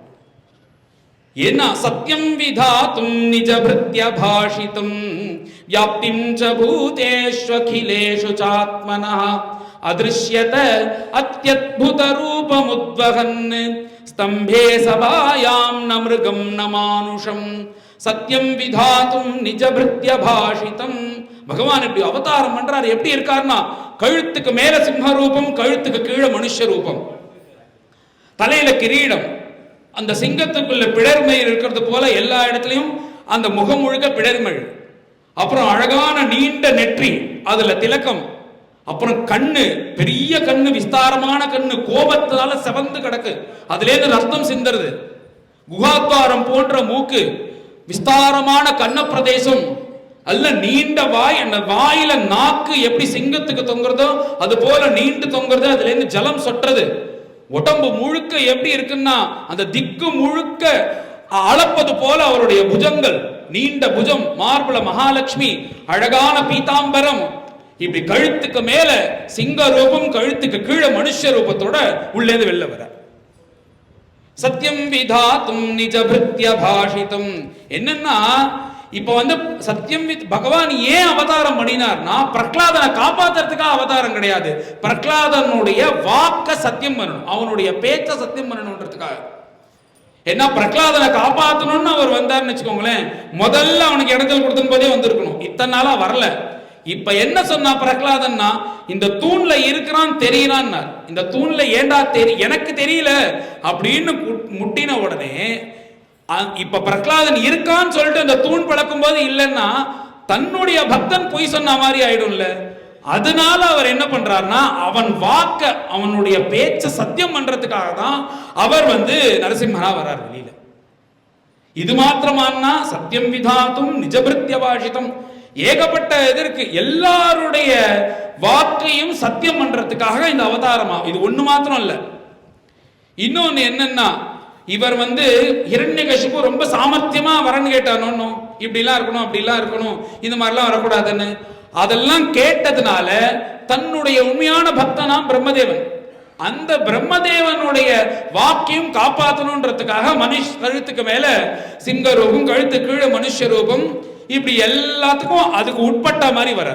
அது ஒரு காரணம். சத்தியம் விதாத்தும் நிஜ பிருத்ய பாஷிதம். இது மாத்திரமானா இன்னொன்னு இருக்கு. தன்னுடைய நிஜ பிருத்தியர்கள்லாம் யாருன்னா தேவர்கள் எல்லாரும். தேவர்கள் எல்லாம் பகவத் பக்தர்கள் தானே. அந்த பக்தர்கள் இந்த போது ஹிரண்யகசிபு என்ன ரொம்ப சம்மாரம் பண்றான், என்ன ரொம்ப கொடுமைப்படுத்துறான்னு உடனே அவர் குட்டியா ஒரு நரசிம்மாவதாரம் எடுத்து காமிச்சாரோன்னு, நீங்க கவலையப்படாதீங்க, நான் நரசிம்மனா உங்களை காப்பாத்துறேன்னு பிருத்தியேபியா பாஷிதம், தன்னுடைய பிருத்தியர்கள் கிட்ட பேசினாரோ உண்மையான பக்தர்கள், அந்த வாக்க சத்தியம் பண்றதுக்காக சத்தியம் விதாத்தும் நிஜ பிருத்திய பாஷிதம். இது மாத்திரமா? இது மாத்திரம் இல்ல, இன்னொன்னு ஒண்ணு இருக்கு. இன்னொன்னு என்னன்னா, இந்த ஹிரண்யாக்ஷன் ஹிரண்யகசிபு திதியோடைய புத்திரர்கள். கஷ்யப்பருக்கு 2 மனைவி, திதி அதித்தின்னு. இந்த திதியோடைய புத்திரர்கள் குழந்தைகள்லாம் யாருன்னா அசுரர்கள், அதித்தியினுடைய குழந்தைகள்லாம் தேவர்கள். இந்த திதி என்ன பண்றா, கஷ்யப்பர் சந்தியா காலத்துல இருக்கும்போது எனக்கு இந்த க்ஷணம் குழந்தை வேணும்னு அவர் கூப்பிடுறா. அம்மா, இந்த காலத்துல இப்படி எல்லாம் நம்ம தப்பெல்லாம் பண்ணக்கூடாது. இந்த காலத்துல பரமேஸ்வரன் சஞ்சாரம் பண்றக்கூடிய சமயம். இப்ப பகவத் பக்தி பண்ணணும், சந்தியாவந்தனம் தியாதிகள் பண்ணணும்னு இல்லை, எனக்கு இந்த க்ஷணம் குழந்தை வேணும்னு உடனே அவர் அந்த தர்மமா இருக்கிறதுனால குழந்தைய கொடுத்தார். கொடுத்துட்டு ஒரு சாபத்தையும் சேர்த்து கொடுக்கிறார். நீ தப்பா நடந்ததுனால உனக்கு 2 குழந்தைகள் பிறப்பா, அந்த 2 குழந்தைகளும் அசத்தா இருப்பா அப்படின்னு ஒரு சாபத்தை கொடுத்தோடனே அவ திருவடியை பிடிச்சிட்டா. நீங்களே அப்படி சாபத்தை கொடுக்கலாமான்னு. உடனே அவர் சொல்றார், நீ கவலைப்படாத, உனக்கு ஒரு பேரன் பரமபாகவதோத்தமன் பிறப்பான். அதுக்கும் மேலே இந்த 2 பேரையும் வதம் பண்றதுக்கு சாட்சாத் வைகுண்டவாசியே இந்த பூலோகத்துக்கு அவதாரம் பண்ணுவார்னு அவர் சொல்லியிருக்கார். அப்பயே அவருடைய வார்த்தை சத்தியம் பண்ணணுன்றதுக்காக சத்தியம் விதாத்தும் நிஜ விருத்தியபாஷிதம். இது மாத்திரம் தானா? இந்த ஜெய விஜயர்கள் காவல் காத்துட்டு இருந்தாலும் வைகுண்டத்துல, அப்ப சனகாதிகளை சாபத்தை கொடுத்துட்டா. சாபத்தை கொடுத்த உடனே ஜெய விஜயர்கள்லாம் நடுங்கறா. உடனே பகவான் உள்ளேந்து வரார். வெளில வந்த உடனே இப்படிலாம் நடந்துருத்தே, சாபத்தை கொடுத்துட்டா நாங்க அசுரர்களா பிறந்துதான் ஆகணுமா அப்படின்னு உடனே, ஆமா நீங்க பிறந்துதான் ஆகணும்னு பகவான் சொல்லிட்டார். அப்படியே ஆனால் நாங்க சாதாரணமா பிறக்க மாட்டோம், மகாவீரர்களா தான் பிறப்போம், எங்களை யாரையும் ஒன்றும் பண்ண முடியாத மாதிரி தான் இருக்கணும். நீங்க என்ன பண்ணணும்னா, நீங்களே எனக்காக ஸ்பெஷலா ஒரு அவதாரம் எடுத்துட்டு எங்களை கொலை பண்ணணும், அது அப்பதான் கணக்கு தீரும். அப்படின்னா நாங்க அவதாரம் பண்றோம், பிறக்கிறோம்னு அவ ஜெய விஜயர்கள் சொல்லியிருக்கா. பகவான் அப்படியே ஆகட்டும்னு அப்ப சொல்லியிருக்கார். அவர்களும் ஜெய விஜயர்களும் உண்மையான பக்தர்கள் தானே, விஷ்ணு பார்ஷதால் தானே. அவளுக்கு கொடுத்த வாக்க காப்பாற்றணும்ன்றதுக்காக சத்தியம் விதாத்தும் நிஜ விருத்தியபாஷிதம். இந்த மாதிரி இத்தனை பேருடைய கணக்கையும் சரி கட்டுறதுக்காக நரசிம்மாவதாரம். வியாப்திஞ்ச பூதேஷ்வகிலேஷு சாத்மனஹ அதிருஷ்யத அத்யத்புத ரூபமுத்வகன். அற்புதமான ரூபம். இந்த மாதிரி ஒரு ரூபத்தை பார்க்கவே முடியாது. ஏன்னா கழுத்துக்கு மேல சிம்ம ரூபம், கழுத்துக்கு கீழே மனுஷ ரூபம். அவனை இப்ப பிரம்மதேவன் வரன் கொடுத்தாருன்னு எவ்வளவு சாமர்த்தியமா வரன் கேட்டான். அத்தனைக்கும் இடம் கொடுப்பது போல மேல பண்ண போறார். உள்ளியும் கூடாது வெளியிலையும் கூடாது சம்ஹாரம்னா என்ன பண்ணார், வாசப்படி. மேலையும் கூடாது கீழையும் கூடாதுன்னா அவருடைய மடி. உயிர் உள்ளதுனாலையும் கூடாது உயிர் இல்லாதனாலையும் கூடாதுன்னா, நகத்துக்கு உயிர் இருக்கா இல்லையான்னு சொல்ல முடியாது. ஏன்னா நகம் வளர்றது, கிளினா வலிக்கல. அது ஒரு கன்ஃபியூஷனா தான் இருக்கு. நகத்தால தான் கிழிக்க போறார். மனுஷனாலையும் கூடாது மிருகங்களாலையும் கூடாதுன்னா நரசிம்ம ரூபம். ஆயுதத்தினால கூடாதுன்றதுனால நகங்கள் எடுத்துன்னு வந்துட்டார். இந்த மாதிரி ராத்திரியும் கூடாது பகல்லையும் கூடாதுன்னு சந்தியா காலம். இந்த மாதிரி அவனுக்கு கொடுத்த அத்தனை வரத்தையும் அந்த வரன் கொடுத்தாரோனோ அதை மீறக்கூடாதுன்றதுக்காக சத்தியம் விதாத்தும் நிஜபிருத்திய பாஷனம். இந்த மாதிரி இத்தனையும் காப்பாற்றணுன்றதுக்காக அவதாரம் பண்ணினார். பரம கோபம். ஏன்னா இத்தனை நாளா பிரகலாதன் கொடுத்த இடைஞ்சல் எல்லாத்தையும் மனசுல வச்சுட்டு அவன் கூட இப்படி வரார். அவனை பார்த்த உடனே அந்த அசுரர்கள்லாம் சண்டை போட வரார். சண்டை போட வந்தா அவர்கள் எல்லாரும் ஒரு தட்டை தட்டினார். எல்லாரும் உழுந்துட்டான், உயிர் போயிடுது. இந்த பிரகலாத சுவாமி என்ன பண்ணிட்டார்னா, ஒரு 4:30 மணிக்கே கையை காமிச்சிட்டாரோ. இப்ப சந்தியா காலம்னா 5:30-6 மணிக்கு தானே வரும், சூரிய அஸ்தமனம் அப்பதானே ஆகும். அந்த கால பரியந்தம் அவன் கூட சண்டை போடுற மாதிரி கொஞ்சம் சண்டை போட்டுட்டு அந்த கரெக்டா அந்த சந்தியா காலம் வர சமயத்தில் அவனை தூக்கி மடியில போட்டுண்டு, என்னன்னா இது அவன் தானே அப்படித்தானே கேட்டான், நீ வரணும் உன்னை பார்த்துட்டே உயிரை விடணும் தானே அந்த ஜெய விஜயர்களுக்கு ரன் கேட்டான். அதே போல மடியில போட்டு அவன் பகவானை பார்த்துட்டே இருக்கான். அந்த நகத்தினால அந்த பயத்தை கிழிச்சு அந்த குடலை தூக்கி மாலையா போட்டு ரத்தபானம் பண்ணிட்டு அவனை கீழே போட்டுட்டு நேரா போய் சிம்மாசனத்துல உட்காந்துட்டார். எப்படி ஒரு கருடன் கீழே சுத்தின் இருக்கிற பாம்பை குத்தி அந்த குடலை உருவி தூக்கி போடுமோ, அந்த மாதிரி குடலை புடிவி தன் கழுத்துல போட்டு பரம கோபத்தோட அவன் உட்காந்து இருக்கிற சிம்மாசனத்துல போய் உட்கார்ந்து அந்த சிங்கம் கர்ஜிக்கிறது போல எல்லா திக்கிலையும் பார்த்துட்டு இருக்கார். இது எல்லாம் என்னடா அது, ஹிரண்யகசிபுட்டேந்து நான் நம்மளை காப்பாத்திக்கிறதுக்கு போக இவர்கிட்டேந்து காப்பாத்திக்கிற மாதிரி ஆகிடும் போல இருக்கேன். தேவர்கள்லாம் பயப்படுறா. அவருடைய கோபம் அப்படி இருக்கு. உடனே என்ன பண்றா, சரி பொதுவா இவ்வளவு கோபமா இருந்தா என்ன பண்ணுவா, வந்து நீங்க இந்திரன் சந்திரன் எல்லாம் கோச்சிக்காதீங்க, இப்படி எல்லாம் நடக்கதான் நடக்கும் அப்படின்னு உலகத்துல எல்லாம் சொன்ன கொஞ்சம் சமாதானம் ஆகுமோன்னு நேரா அந்த இந்திரன் சந்திரனே வராலாம். நேரா பிரம்மதேவன் தான் முதல்ல வர, நீங்க இப்படி கோபிச்சுக்கலாமா, நீங்க பண்ணது நல்லது தானே, கோப சமணம் ஆல. சரி பரமேஸ்வரன் நினைக்கிறார், நாம வந்து சிவன் வந்து நினைக்கிறார் நாம வந்தா சரியாயிடும்னு அவர் வந்து ஸ்தோத்திரம் பண்றாரா, என்ன சுவாமி இவ்வளவு கோச்சிக்கலாமா, இந்த மாதிரி ஒரு கோபம் வரணும், எப்ப வரணும்னு இந்த உலகம் அழியும் போது கோபிச்சுட்டு அழிக்கணும், அந்த கோபத்தை இப்பயே வர வச்சுட்டா எல்லாரும் என்ன பண்றது அப்படின்னு அவர் ஸ்தோத்திரம் பண்றார். இந்திரன் வரான், இந்திரன் ஸ்தோத்திரம் பண்றான், சமாதானம் ஆகல. ரிஷிகள்லாம் வர, நம்மளை பார்த்தா பகவான் சமாதானம் ஆயிடுவான்னு நினைச்சா சமாதானம் ஆகல. பித்ருக்கள்லாம் பித்ருலோகத்திலேருந்து வரா, அவா ஸ்தோத்திரம் பண்றா, சமாதானம் ஆகல. மேல தேவர்கள் இருக்கிற கோஷ்டியில ஓத்தரா வரா, சித்தர்கள், வித்யாதரர்கள், நாகர்கள், மனுக்கள், பிரஜாபதிகள், கந்தர்வர்கள், சாரணர்கள், யக்ஷர்கள், கிம்புருஷர், வைத்தாலிகர், கிண்ணறர்கள், கடைசியா விஷ்ணு பார்ஷதாரும் வரா. இத்தனை பேரும் வந்து ஸ்தோத்திரம் பண்றா, சமாதானம் ஆகல. என்னடா இவர் சமாதானம் ஆகாம இப்படியே பார்த்தா உலகத்தையே விழுங்கிடுவார் போலக்கேன்னு பயந்துட்டே பிரம்மதேவன் என்ன பண்றாருன்னா, நம்ம போய் மகாலட்சுமி அழிச்சுன்னு வந்துருவோம், சமாதானம் ஆயிடும், என்னதான் இருந்தாலும் மனைவியை பார்த்தா எல்லாம் ஒடுங்கி வரணும் அப்படின்னு நினைக்கிறார். உடனே நேர வைகுண்டத்துல மகாலட்சுமி அங்க இருக்கிற அந்த வைகுண்டவாசிக்கு சேவை பண்ணிட்டு இருக்கான். உடனே அவர் என்ன சொல்றாருன்னா, பூலோகத்துல ஒரு அவதாரம் நடந்திருக்கு, நீங்க வந்தாதான் சரியாகும், நீங்க உடனே கிளம்பி வாங்கன்னா, தோ வந்துட்டேன், என்ன பார்த்தா என் ஆத்துக்காரர் மகாலட்சுமின்னு சரியாயிடுவார், அவ்வளவு பிரியம் என்கிட்ட, நான் உடனே கிளம்புறேன் அப்படின்னு அங்கேருந்து கிளம்பி இங்க வராலாம் அந்த இரண்யகசிபு அரண்மனைக்கு. வந்து பார்த்தா எங்க என் ஆத்துக்காரர்னா தோங்க சிம்மாசனத்தில் உட்கார்ந்து இருக்காருன்னு காண்பிக்கிறார். அதிருஷ்டா அஸ்ருத பூர்வத்வாது சா நோபேயாய சங்கீதா, பயந்து அப்படியே நிக்கிறாள், அவளால பேச முடியல, இப்படி ஆத்துக்கார பார்த்ததே இல்லை. நீலமேக சியாமலவர்ணன், பீதாம்பரதாரி, பிரசன்ன முகத்தோட, என்னமா ருக்மிணி சீதே அப்படின்னு கூப்பிட்டு இருக்கிற ஆத்துக்கார தானே அவ பார்த்திருக்கா. இந்த மாதிரி பிடர்மையிடும் ரத்த பானம் பண்ணிட்டு கழுத்து முழுக்க குடலை போட்டு கழுத்துக்கு மேல சிம்ம ரூபம், கழுத்து கீழே மனுஷ ரூபத்தோட உட்காந்துருக்கிற இந்த நரசிம்மனை பார்த்ததே இல்லை, இது ஆத்துக்காரரே இல்லைன்ட்டா, நீங்கெல்லாம் ஏமாத்துற இல்லை என்ன அப்படின்ட்டா. அதிருஷ்டா அஸ்ருத பூர்வத்வாத். இத்தனையும் ஆச்சா, என்ன பண்றதுன்னு பிரம்மதேவனுக்கு தெரியல. அங்க பிரகலாத சுவாமி இருக்காராம். பிரகலாதம் பிரேஷயாமாச பிரம்மாவஸ்திதமந்திகே. இப்படி பிரகலாத சுவாமி இருக்காரா, நீ தான் சமாதானப்படுத்தணும், உன்னால வந்த வேணதானே இத்தனையும், நீ தான் சமாதானப்படுத்தணும் அப்படின்னு உடனே இத்தனை பேரும் கிட்ட போக்க பயந்தாலும் அவர் என்ன பண்ணார்னா, குடுன்னு எழுந்துட்டாரா, ஒரு மாலை எடுத்துட்டார், நேரா போனார் நரசிம்ம சுவாமிக்கு போட்டு கையை கூப்பின்னு நிற்கிறார். ஏன்னா காட்டுல இருக்கிற சிங்கத்தை பார்த்து மற்ற மிருகங்கள் எல்லாம் பயப்படும், அந்த சிங்க குட்டி பயப்படுமோ, அது என்ன பண்ணும், நேரா போய் தன் அப்பாவுடைய தலைக்குள்ளேயே தன் தலையை விடும், வாய்க்குள்ளேயே தன் தலையை விடும். ஏன்னா அப்பா நம்மள ஒன்றும் பண்ண மாட்டாருன்னு தெரியும். அந்த ஒரு நம்பிக்கைக்கு எப்படி சிங்க குட்டிக்கு இருக்குமோ அதே போல பிரகலாத சுவாமி நேரா அந்த மாலையை எடுத்து அவர் கழுத்துல போட்டு பாதாவன தமர்பகம் இப்படி நமஸ்காரம் பண்ணிட்டு கையை கூப்பி நிற்கிறாராம். அந்த குழந்தைய பார்த்த உடனே பிரகலாத சுவாமி தூக்கி மடியில போட்டு கொஞ்சி உடம்பெல்லாம் தடவி கொடுக்கிறாராம். ஏன்னா என்னால உனக்கு இவ்வளவு கஷ்டமே, நீ உங்க அப்பா பேச்சை கேட்டு நல்லா சாப்பிட்டு இருந்துட்டேன்னா உனக்கு இவ்வளவு கஷ்டம் வந்திருக்க போறதா, நீ என்ன பற்றி பஜனை பண்ணி பஜனை பண்ணி பஜனை பண்ணி இத்தனை கஷ்டத்தை இவ்வளவு நாளா இந்த சரீரத்தை தான் அனுபவிச்சது அப்படின்னு சொல்லிட்டு அந்த உடம்ப தடவி தடவி கொடுக்குறாராம்.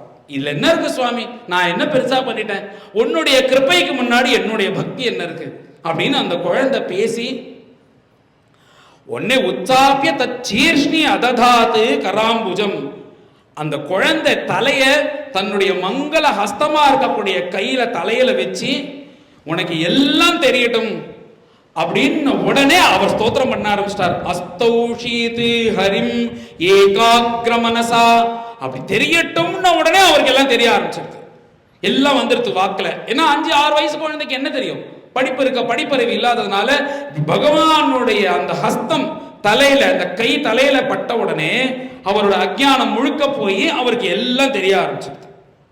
உடனே மேல 42 ஸ்லோகம் ஸ்தோத்திரம் பண்றார். இந்த பாகவதத்திலே 18,000 ஸ்லோகத்திலே பெரிய ஸ்துதி இதுதான், பிரகலாத சுவாமி ஸ்துதி தான். அந்த நரசிம்ம சுவாமியை பார்த்து சொல்றார், பிரம்மாதய சுரகணாஹ முனயோச்ச சித்தாஹ சத்வே கதா நமதயோ வச்சசாம் பிரவாஹி நாராதிதும் புருகுணைஹி அதுனாபி விப்ருஹு கிம் தோஷ்டுமர்ஹதி சமே ஹரிருக்ரஜாதேஹே. பிரபு, நீ எப்பேற்பட்ட கிருபாடு.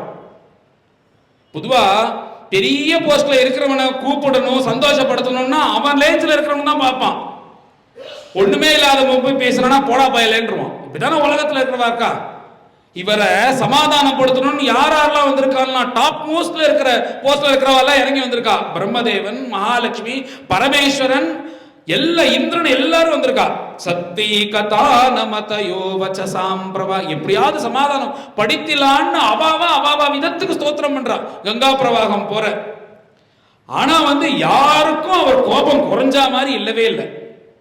நாராதிதும் புருகுணைஹி அதுனாபி பிப்ருஹு கிம் தோஷ்டுமர்ஹதி சமே ஹரிருக்ரஜாதே.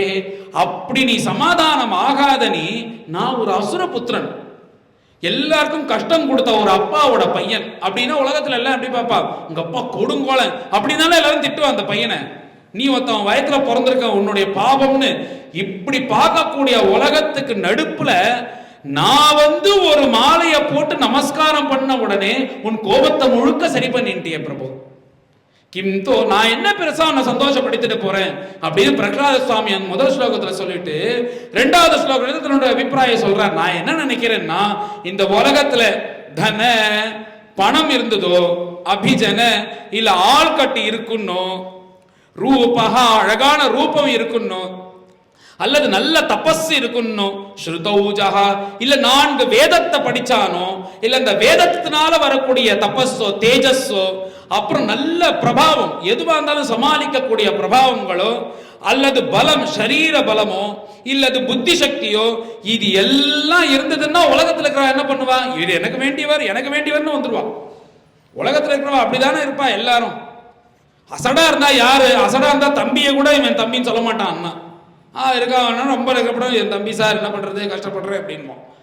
அசடா இருந்தா யார் தன்னு சொல்லிப்பா. கெட்டிக்காரனா இருந்தா நல்லா இருந்தான்னா எங்கேயோ இருப்பான், அவன் என்னோட சொந்தக்காரன் இங்கே சம்பந்தமே இல்லாம. இப்படிதானே உலகம் இருக்கும். ஆனா பகவான் அப்படி இல்லைன்னா, பகவான் இந்த மாதிரி இருக்கிறவா எல்லாரும் பகவான் இருக்கிறவாளை கண்டுக்கிறது பகவான் இல்லையா. உன்னை சந்தோஷப்படுத்தணும்னா இதெல்லாம் இருந்தா சந்தோஷப்பட மாட்டாராம் பகவான். பக்தியா துதோஷ பகவான் கஜயூதபாயா. இதெல்லாம் இருந்தாலும் இல்லைன்னாலும் ஒண்ணு இருந்தா அவன் சந்தோஷப்பட்டுருவான். அது என்னன்னா பக்தி. அது இருந்தா நீ சந்தோஷப்பட்டுருவேன்னு எனக்கு தெரியாது. ஏன்னா எங்கிட்ட என்ன இருக்கு, நானும் மட்டமான குலம், எங்க அப்பா அசுரன், எங்கிட்ட எதுவுமே கிடையாது. இப்படி இருக்கிற என்ன என்கிட்ட நீ ஏன் பிரியமா இருக்கேன்னா, உங்ககிட்ட நான் பக்தி பண்றதுனால என்கிட்ட பிரியமா இருக்க. இதுல என்ன தெரியுதுன்னா, இத்தனை இல்லைன்னாலும் உங்ககிட்ட பக்தி பண்ணினா போதும், நீ பரம சந்துஷ்டனா ஆயிடுவ அப்படின்னு அடுத்த ஸ்லோகத்துல சொல்ல. இப்படிதான் மணிமணியா இருக்கும் ஒவ்வொரு ஸ்லோகமும். 42 ஸ்லோகமும் இன்னைக்கு முழுக்க சொல்லிட்டு இருக்கலாம். 2 மணி நேரம் 3 மணி நேரம் கதையா அப்படி இருக்கும் ஸ்லோகம். இந்த உலகத்துல எனக்கு வேணும் எனக்கு வேணும் எனக்கு வேணும்னு எல்லாம் சுயநலமா தானே ஏங்கிட்டு இருக்கு.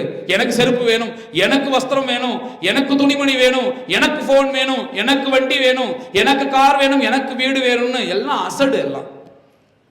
இப்போ நம்ம இப்ப கதை சொல்லிட்டே, கதை முடிஞ்ச உடனே ஜெய்போல் ராமச்சந்திர பகவானுக்கு, ஜெய்போல் ராஜாதிராம ராமச்சந்திர பகவானுக்கு இப்படின்னு சொல்றேன். ஜெயின் ஏன் சொல்றேன்? இப்போ ஜெயின் ராமருக்கு சொல்றோம். என்ன அவர்கிட்ட ஜெய் இல்லையா? நீங்க சொல்லிதான் அவருக்கு ஜெயம் போகணுமா? அவர் ராஜாதிராஜன், யாருமே ஜெயிக்க முடியாத ராவணனை ஜெயிச்சுட்டு வைகுண்டத்துக்கு போயிட்டார். அப்புறம் நாம எதுக்கு ஜெயம் சொல்லணும் அவருக்கு? இது ஒரு சூக்ஷ்மம் இருக்கு. என்னன்னா, நீ அவருக்கு ஜெயம் போட போட போட அது உனக்கு வரும். இதுதான் உலக இயல்பு. அது பிரகலாத சுவாமி தான் சொல்றார். நீ இந்த உலகத்துல உனக்கு வேணும் உனக்கு வேணும் உனக்கு வேணும் பண்ணிக்கிறத தவிர பகவானுக்கு வேணும் பகவானுக்கு வேணும் பண்ணிக்க ஆரம்பிச்சிட்டேன்னா அது பல மடங்கு உங்ககிட்ட திரும்பி வருமா. உனக்கு வடை சாப்பிடணும் போல இருக்குன்னு வச்சுக்கோ. இன்னைக்கு வடை நைவேத்தியம் பண்ணிடலாம் ஹனுமாருக்கு அப்படின்னா என்ன அர்த்தம்னா, ஹனுமாருக்கு நைவேத்தியம் பண்ண மாதிரி ஆயிடுத்து, நீ சாப்பிட்ட மாதிரி ஆயிடுச்சு. என்ன நீ நைவேத்தியம் பண்ணும் போதே அப்பா உனக்கு எனக்கு 50-50, நீ 4 எடுத்துக்கோ அவர் கேட்க போறாரா என்ன? அப்படி வடை நைவேத்தியம் பண்ணும் போதே பகவானுக்கு நைவேத்தியம். உனக்கு பால் பாயசம் சாப்பிட போடுமா இருக்குன்னா இன்னைக்கு குருவாயூரப்பனுக்கு அழகா ஒரு 2 லிட்டர் பால் பாயசம் பண்ணிடுவோமா அப்படின்னு அது பகவத் அர்ப்பணமா ஆயிடுது. இப்படி எல்லா விஷயமே நம்ம இந்து மதத்துல இந்து தர்மத்துல இப்படிதான் இருந்தா எல்லாரும் கார்த்தால எழுந்து ஸ்நானம் பண்றதுல இருந்து குளிக்கிறதுல இருந்து ராத்திரி படுத்துக்க பரியந்தும் இப்படிதான் இருந்தது. எல்லாமே அந்த சுவாமி பகவான் சம்பந்தப்பட்டு தான் வாழ்ந்துட்டு இருந்தா நம்ம முன்னோர்கள்லாம். நைவேத்தியமா சாப்பிட்றதுக்கு முன்னாடி பகவான் காமிச்சிட்டு சாப்பிட்றது, தூங்குறதுக்கு முன்னாடி 4 நாமம் சொல்றது, நடக்கணுமா கோவிலுக்கு போய் நடக்கிறது, சேவை செய்யறதா கோவில்ல போய் செய்யறது, இப்படிதான் வாழ்ந்துட்டு இருந்தார்கள். இப்ப என்ன சொல்றாருன்னா இவர் உனக்கு வேணும் எதுவும் பண்ணிட்டேன்னா அது உனக்கு கிடைக்கவும் கிடைக்காது. ஆனா நீ மாத்திரம் எல்லாம் பகவத் அர்ப்பணமா வாழ ஆரம்பிச்சிட்டேன்னா உன்னை தேடி எல்லாம் வந்துடும். அதுக்கு உதாரணமா என்ன சொல்றாருன்னா பொதுவா தன் நெத்திக்கிட்டுக்கணும்னு வச்சுக்கோங்க. உலகத்துல 2 விஷயம் 2 இருக்கு. என்னன்னா ஒன்னு பிம்பம், மத்தொன்னு பிரதிபிம்பம்.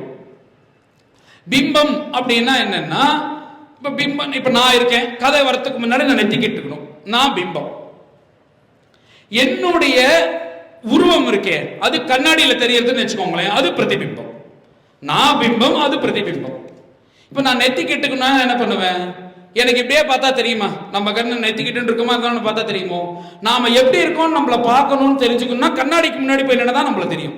அந்த கண்ணாடியில தெரியக்கூடியது பிரதிபிம்பம், நாம பிம்பம். இப்போ உங்களுக்கு அந்த பிரதிபிம்பமா இருக்கக்கூடிய கண்ணாடியில தெரியக்கூடிய உருவத்துல தான் நெத்திக்கு இடலன்றது தெரியுது. அப்படி தெரியும் போது நீங்க என்ன பண்றீங்க, நெத்திக்கு இட்டுக்கலையோன்னு சொல்லிட்டு அந்த உருவத்துக்கு போய் இட்டு விடுறல கண்ணாடியில இல்லையோன்னு. உன் நெத்தியில நீ இட்டுட்டேன்னா அது ஆட்டோமேட்டிக்கா அதை ரிஃப்ளெக்ட் ஆயிடுது அந்த கண்ணாடியில. அதே போல இந்த உலகத்துல வாழ்ந்துட்டு இருக்கிற அத்தனை ஜனங்களும் இந்த கண்ணாடியில தெரியக்கூடிய உருவம் போல பிரதிபிம்பம். பகவான் யாருன்னா அவர் தான் பிம்பம். பகவானுக்கு நம்ம ஒண்ணு பண்ணிட்டோமே ஆனால் அது எப்படி ஆட்டோமேட்டிக்கா அந்த கண்ணாடியில தெரியறது எப்படி தெரியுமோ, நீ குங்குமோட்டா அதுல தெரியறது அந்த உருவத்துல பகவத் அர்ப்பணமா நம்ம வாழ்ந்துட்டோமே ஆனால் எல்லாம் நம்மள தேடிட்டு வரும் அப்படின்னு சொல்லி கொடுக்கிறார் பிரகலாத சுவாமி. தச்சாத்மனே பிரதிமுகஸ்ய யதா முகஸ்ரீ யஸ்மாத் பிரியா பிரிய வியோக சயோக ஜன்ம சோகாக்னினா சகலயோன்ஷு துஹ்யமானஹ துக்கௌஷதம் ததபி துக்கம தத்யாகம். எனக்கு ஒண்ணு கொடு, என்னன்னா மேல மேல மேல மேல மேல இந்த சம்சாரத்துல வாழ்ந்துட்டு இது உடம்பத்தை சரீரத்தை காப்பாத்துறதுக்கு ஒரு வீடு, அதை நன்னா வச்சுக்கிறதுக்கு பணம், இப்படி மேல மேல மேல மேல மேல ஒவ்வொன்றுத்தையும் சம்பாதிச்சது கடைசியில் துக்கத்துல தான் போய் முடியுது. துக்கௌஷதம் ததபி துக்கம். எனக்கு ஒண்ணு கொடு, இந்த சம்சார வாழ்க்கையில உனக்கு நான் கைங்கரியம் பண்ணிட்டே இருக்கணும், அதை எனக்கு கொடு. இந்த உலகத்தை இப்ப பார்த்தா ஒன்ன பார்த்து எல்லாரும் பயப்படுறான். என்னன்னா உங்ககிட்ட வரத்துக்கு பயமா இருக்கு, அவர் இவ்வளவு கோபியா இருக்காரு, கோபிஷ்டரா இருக்காரேன்னு மகாலட்சுமி கூட வராம நின்று இருந்தாலும் பிரபு எனக்கு ஒன்ன பார்த்தா பயமே இல்லை.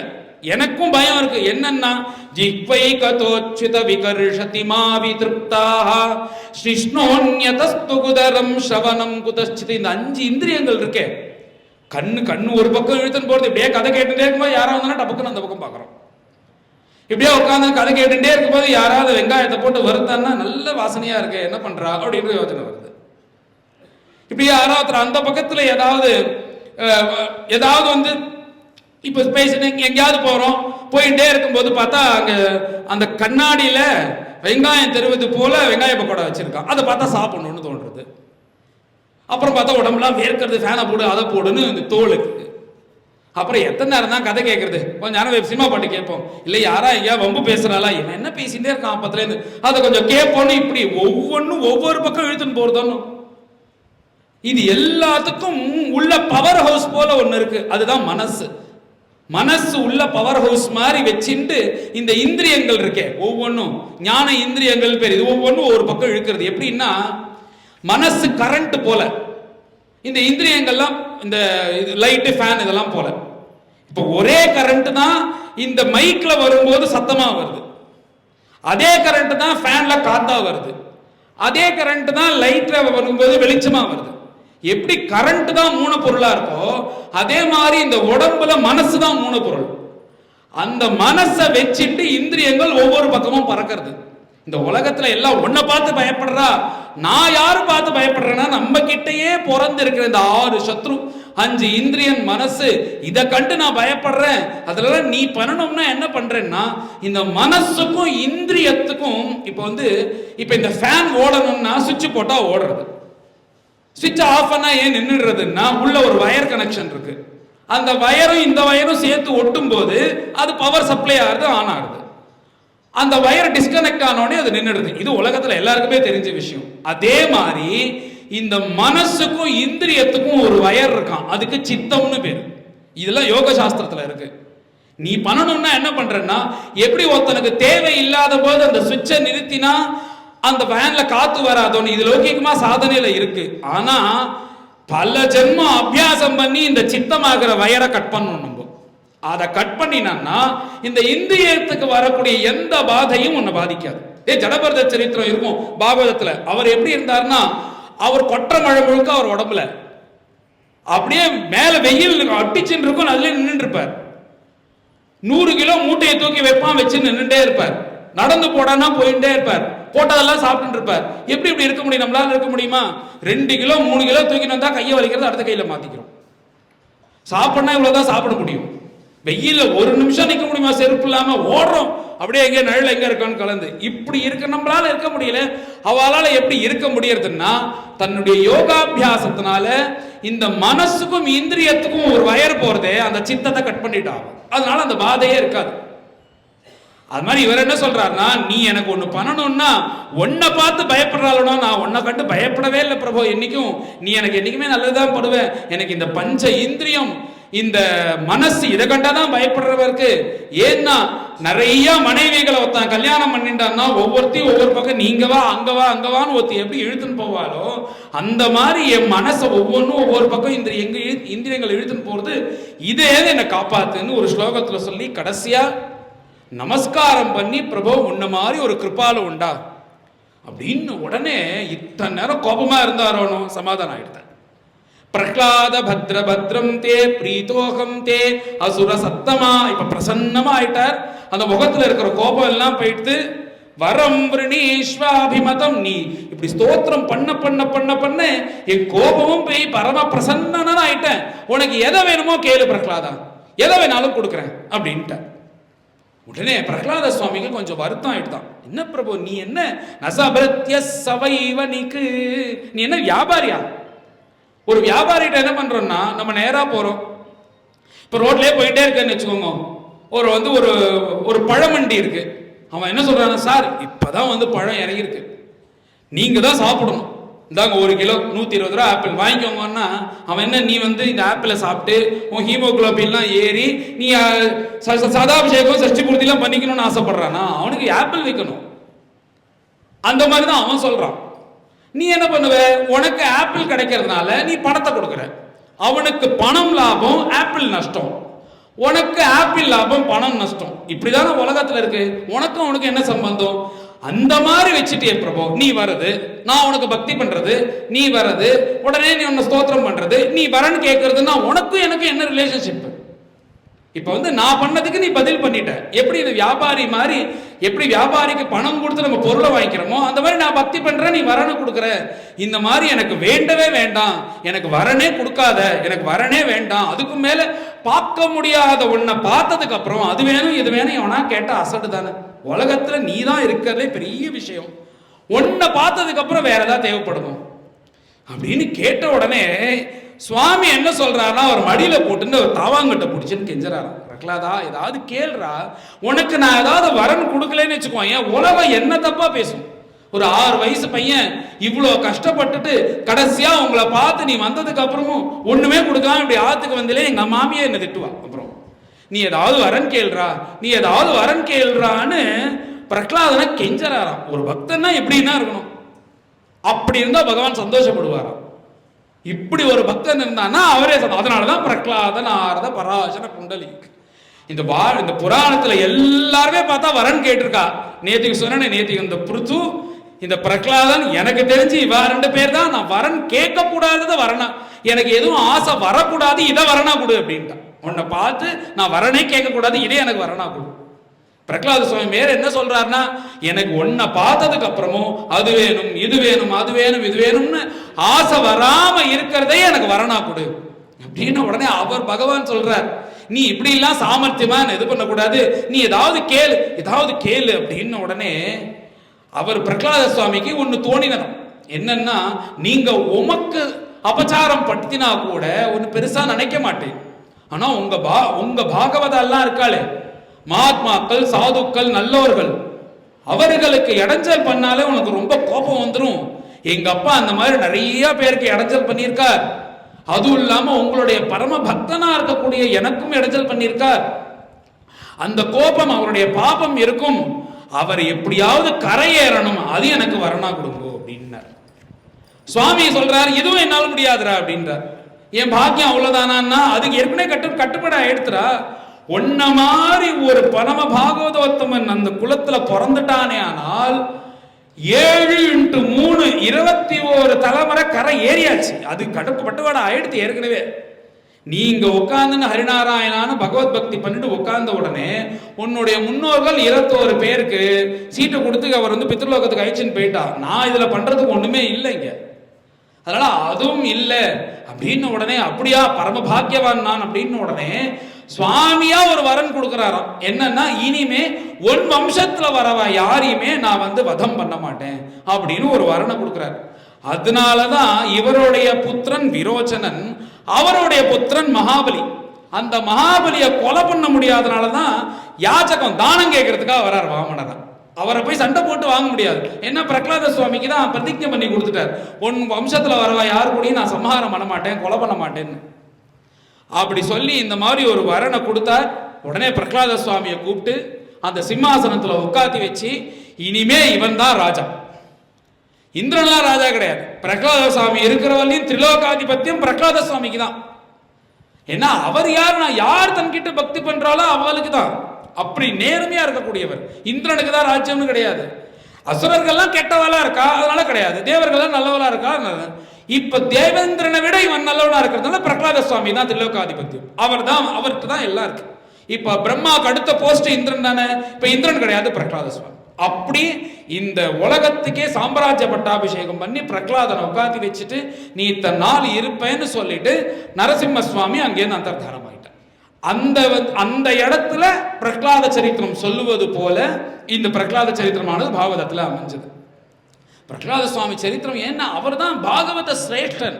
பிரகலாத, நாரத, பராசர, புண்டலீக, முதல் பேரே அவர் தான், அவருடைய குருவே அடுத்தது தான். ஏன்னா ஒருத்தனுக்கு உலகத்துல சொல்லும் போது குடும்பமே அனுகூலமா இருக்கு அப்படின்னும் போது பக்தி பண்றது பெரிய விஷயம் இல்ல. அப்பா பஜனை பண்றார், அம்மா அழகா பாடுறா அப்படின்னும் போது அந்த பையனுக்கு என்ன, அந்த என்விரான்மெண்ட்ல அந்த வாதாவரணத்துல வளரும் போது அப்படிதான் வளருவான். அனுகூலமா இருக்கா எல்லாரும்னா அந்த பையன் பஜனை பண்றதும் பெரிய விஷயம் இல்ல. உன்னை நீ பஜனை பண்ணா அடிப்பேன், பஜனை பண்ணா உதப்பேன், பஜனை பண்ணா கொலையே பண்ணிடுவேன் அப்படின்னும் போது பஜனை பண்ணாருன்னு பிரகலாத சுவாமி. அதனால ஒரு வசத்தியம். உதாரணத்துக்கு சொல்லும் போது, இந்த நீ இப்ப நான் வெள்ளையா இருக்கேன், என் துணியெல்லாம் வெள்ளையா இருக்கு, எந்த கரையும் கிடையாது சார், எப்ப பார்த்தாலும் நீட்டா இருப்பேன் அப்படின்னு நீ நகைக்கடையில உட்காந்துட்டு ஏசியில உட்காந்துன்னு சொன்னா பெரிய விஷயம் இல்ல. நீ கறி கடையில இருக்கணும், அந்த கருப்பா இருக்கிற கறி எடுத்து கொடுத்துட்டே இருக்கணும். அப்பையும் பண்ணிட்டு உன்னுடைய வஸ்திரம் முழுக்க, உன்னுடைய துணி முழுக்க வெள்ளையா இருக்குன்னு சொன்னா நீ வசதி. ஏகாதசி உபவாசம்னா ஒரு பிச்சைக்கார ஏகாதசி உபவாசம்னா உனக்கு தினமே ஏகாதசி தான். உபவாசம் இருக்கேன்னா எப்படியாவது யாரோ ஒருத்தர் போட்டாதான், இல்லைன்னா ஏகாதசி தான். தன் நாத்துல 100 பேர் சாப்பிடணும், 50 பேர் சாப்பிடணும், தான் சொன்ன இப்படி சொடக்கு போட்டா எந்த பதார்த்தத்தையும் கொண்டு வைக்கிறது ஆட்கள் இருக்கணும். அந்த இடத்துல ஏகாதசி உபவாசம் இருந்தாங்கன்னா வசதி.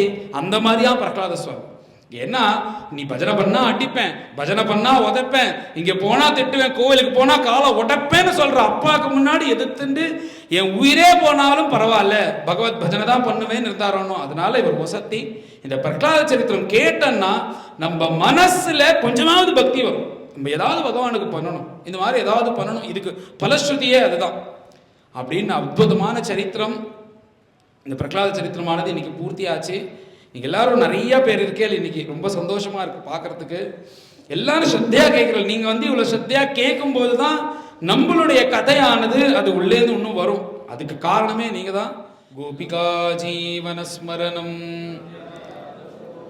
जानकीकान्तस्मरणं नमः पार्वतीपतये पंडरीनाथ भगवान की நான் இந்த சொன்ன இந்த செய்தி ஞாபகம் வச்சுக்கணும். பண்டரிநாத் பகவான் கி, சத்குருநாத் பகவான் கி, கோபால கிருஷ்ண பகவான் கி, सद्गुरु विठलदास महाराज की, समस्त साधु मंडली की, आंजनेय मूर्ति की.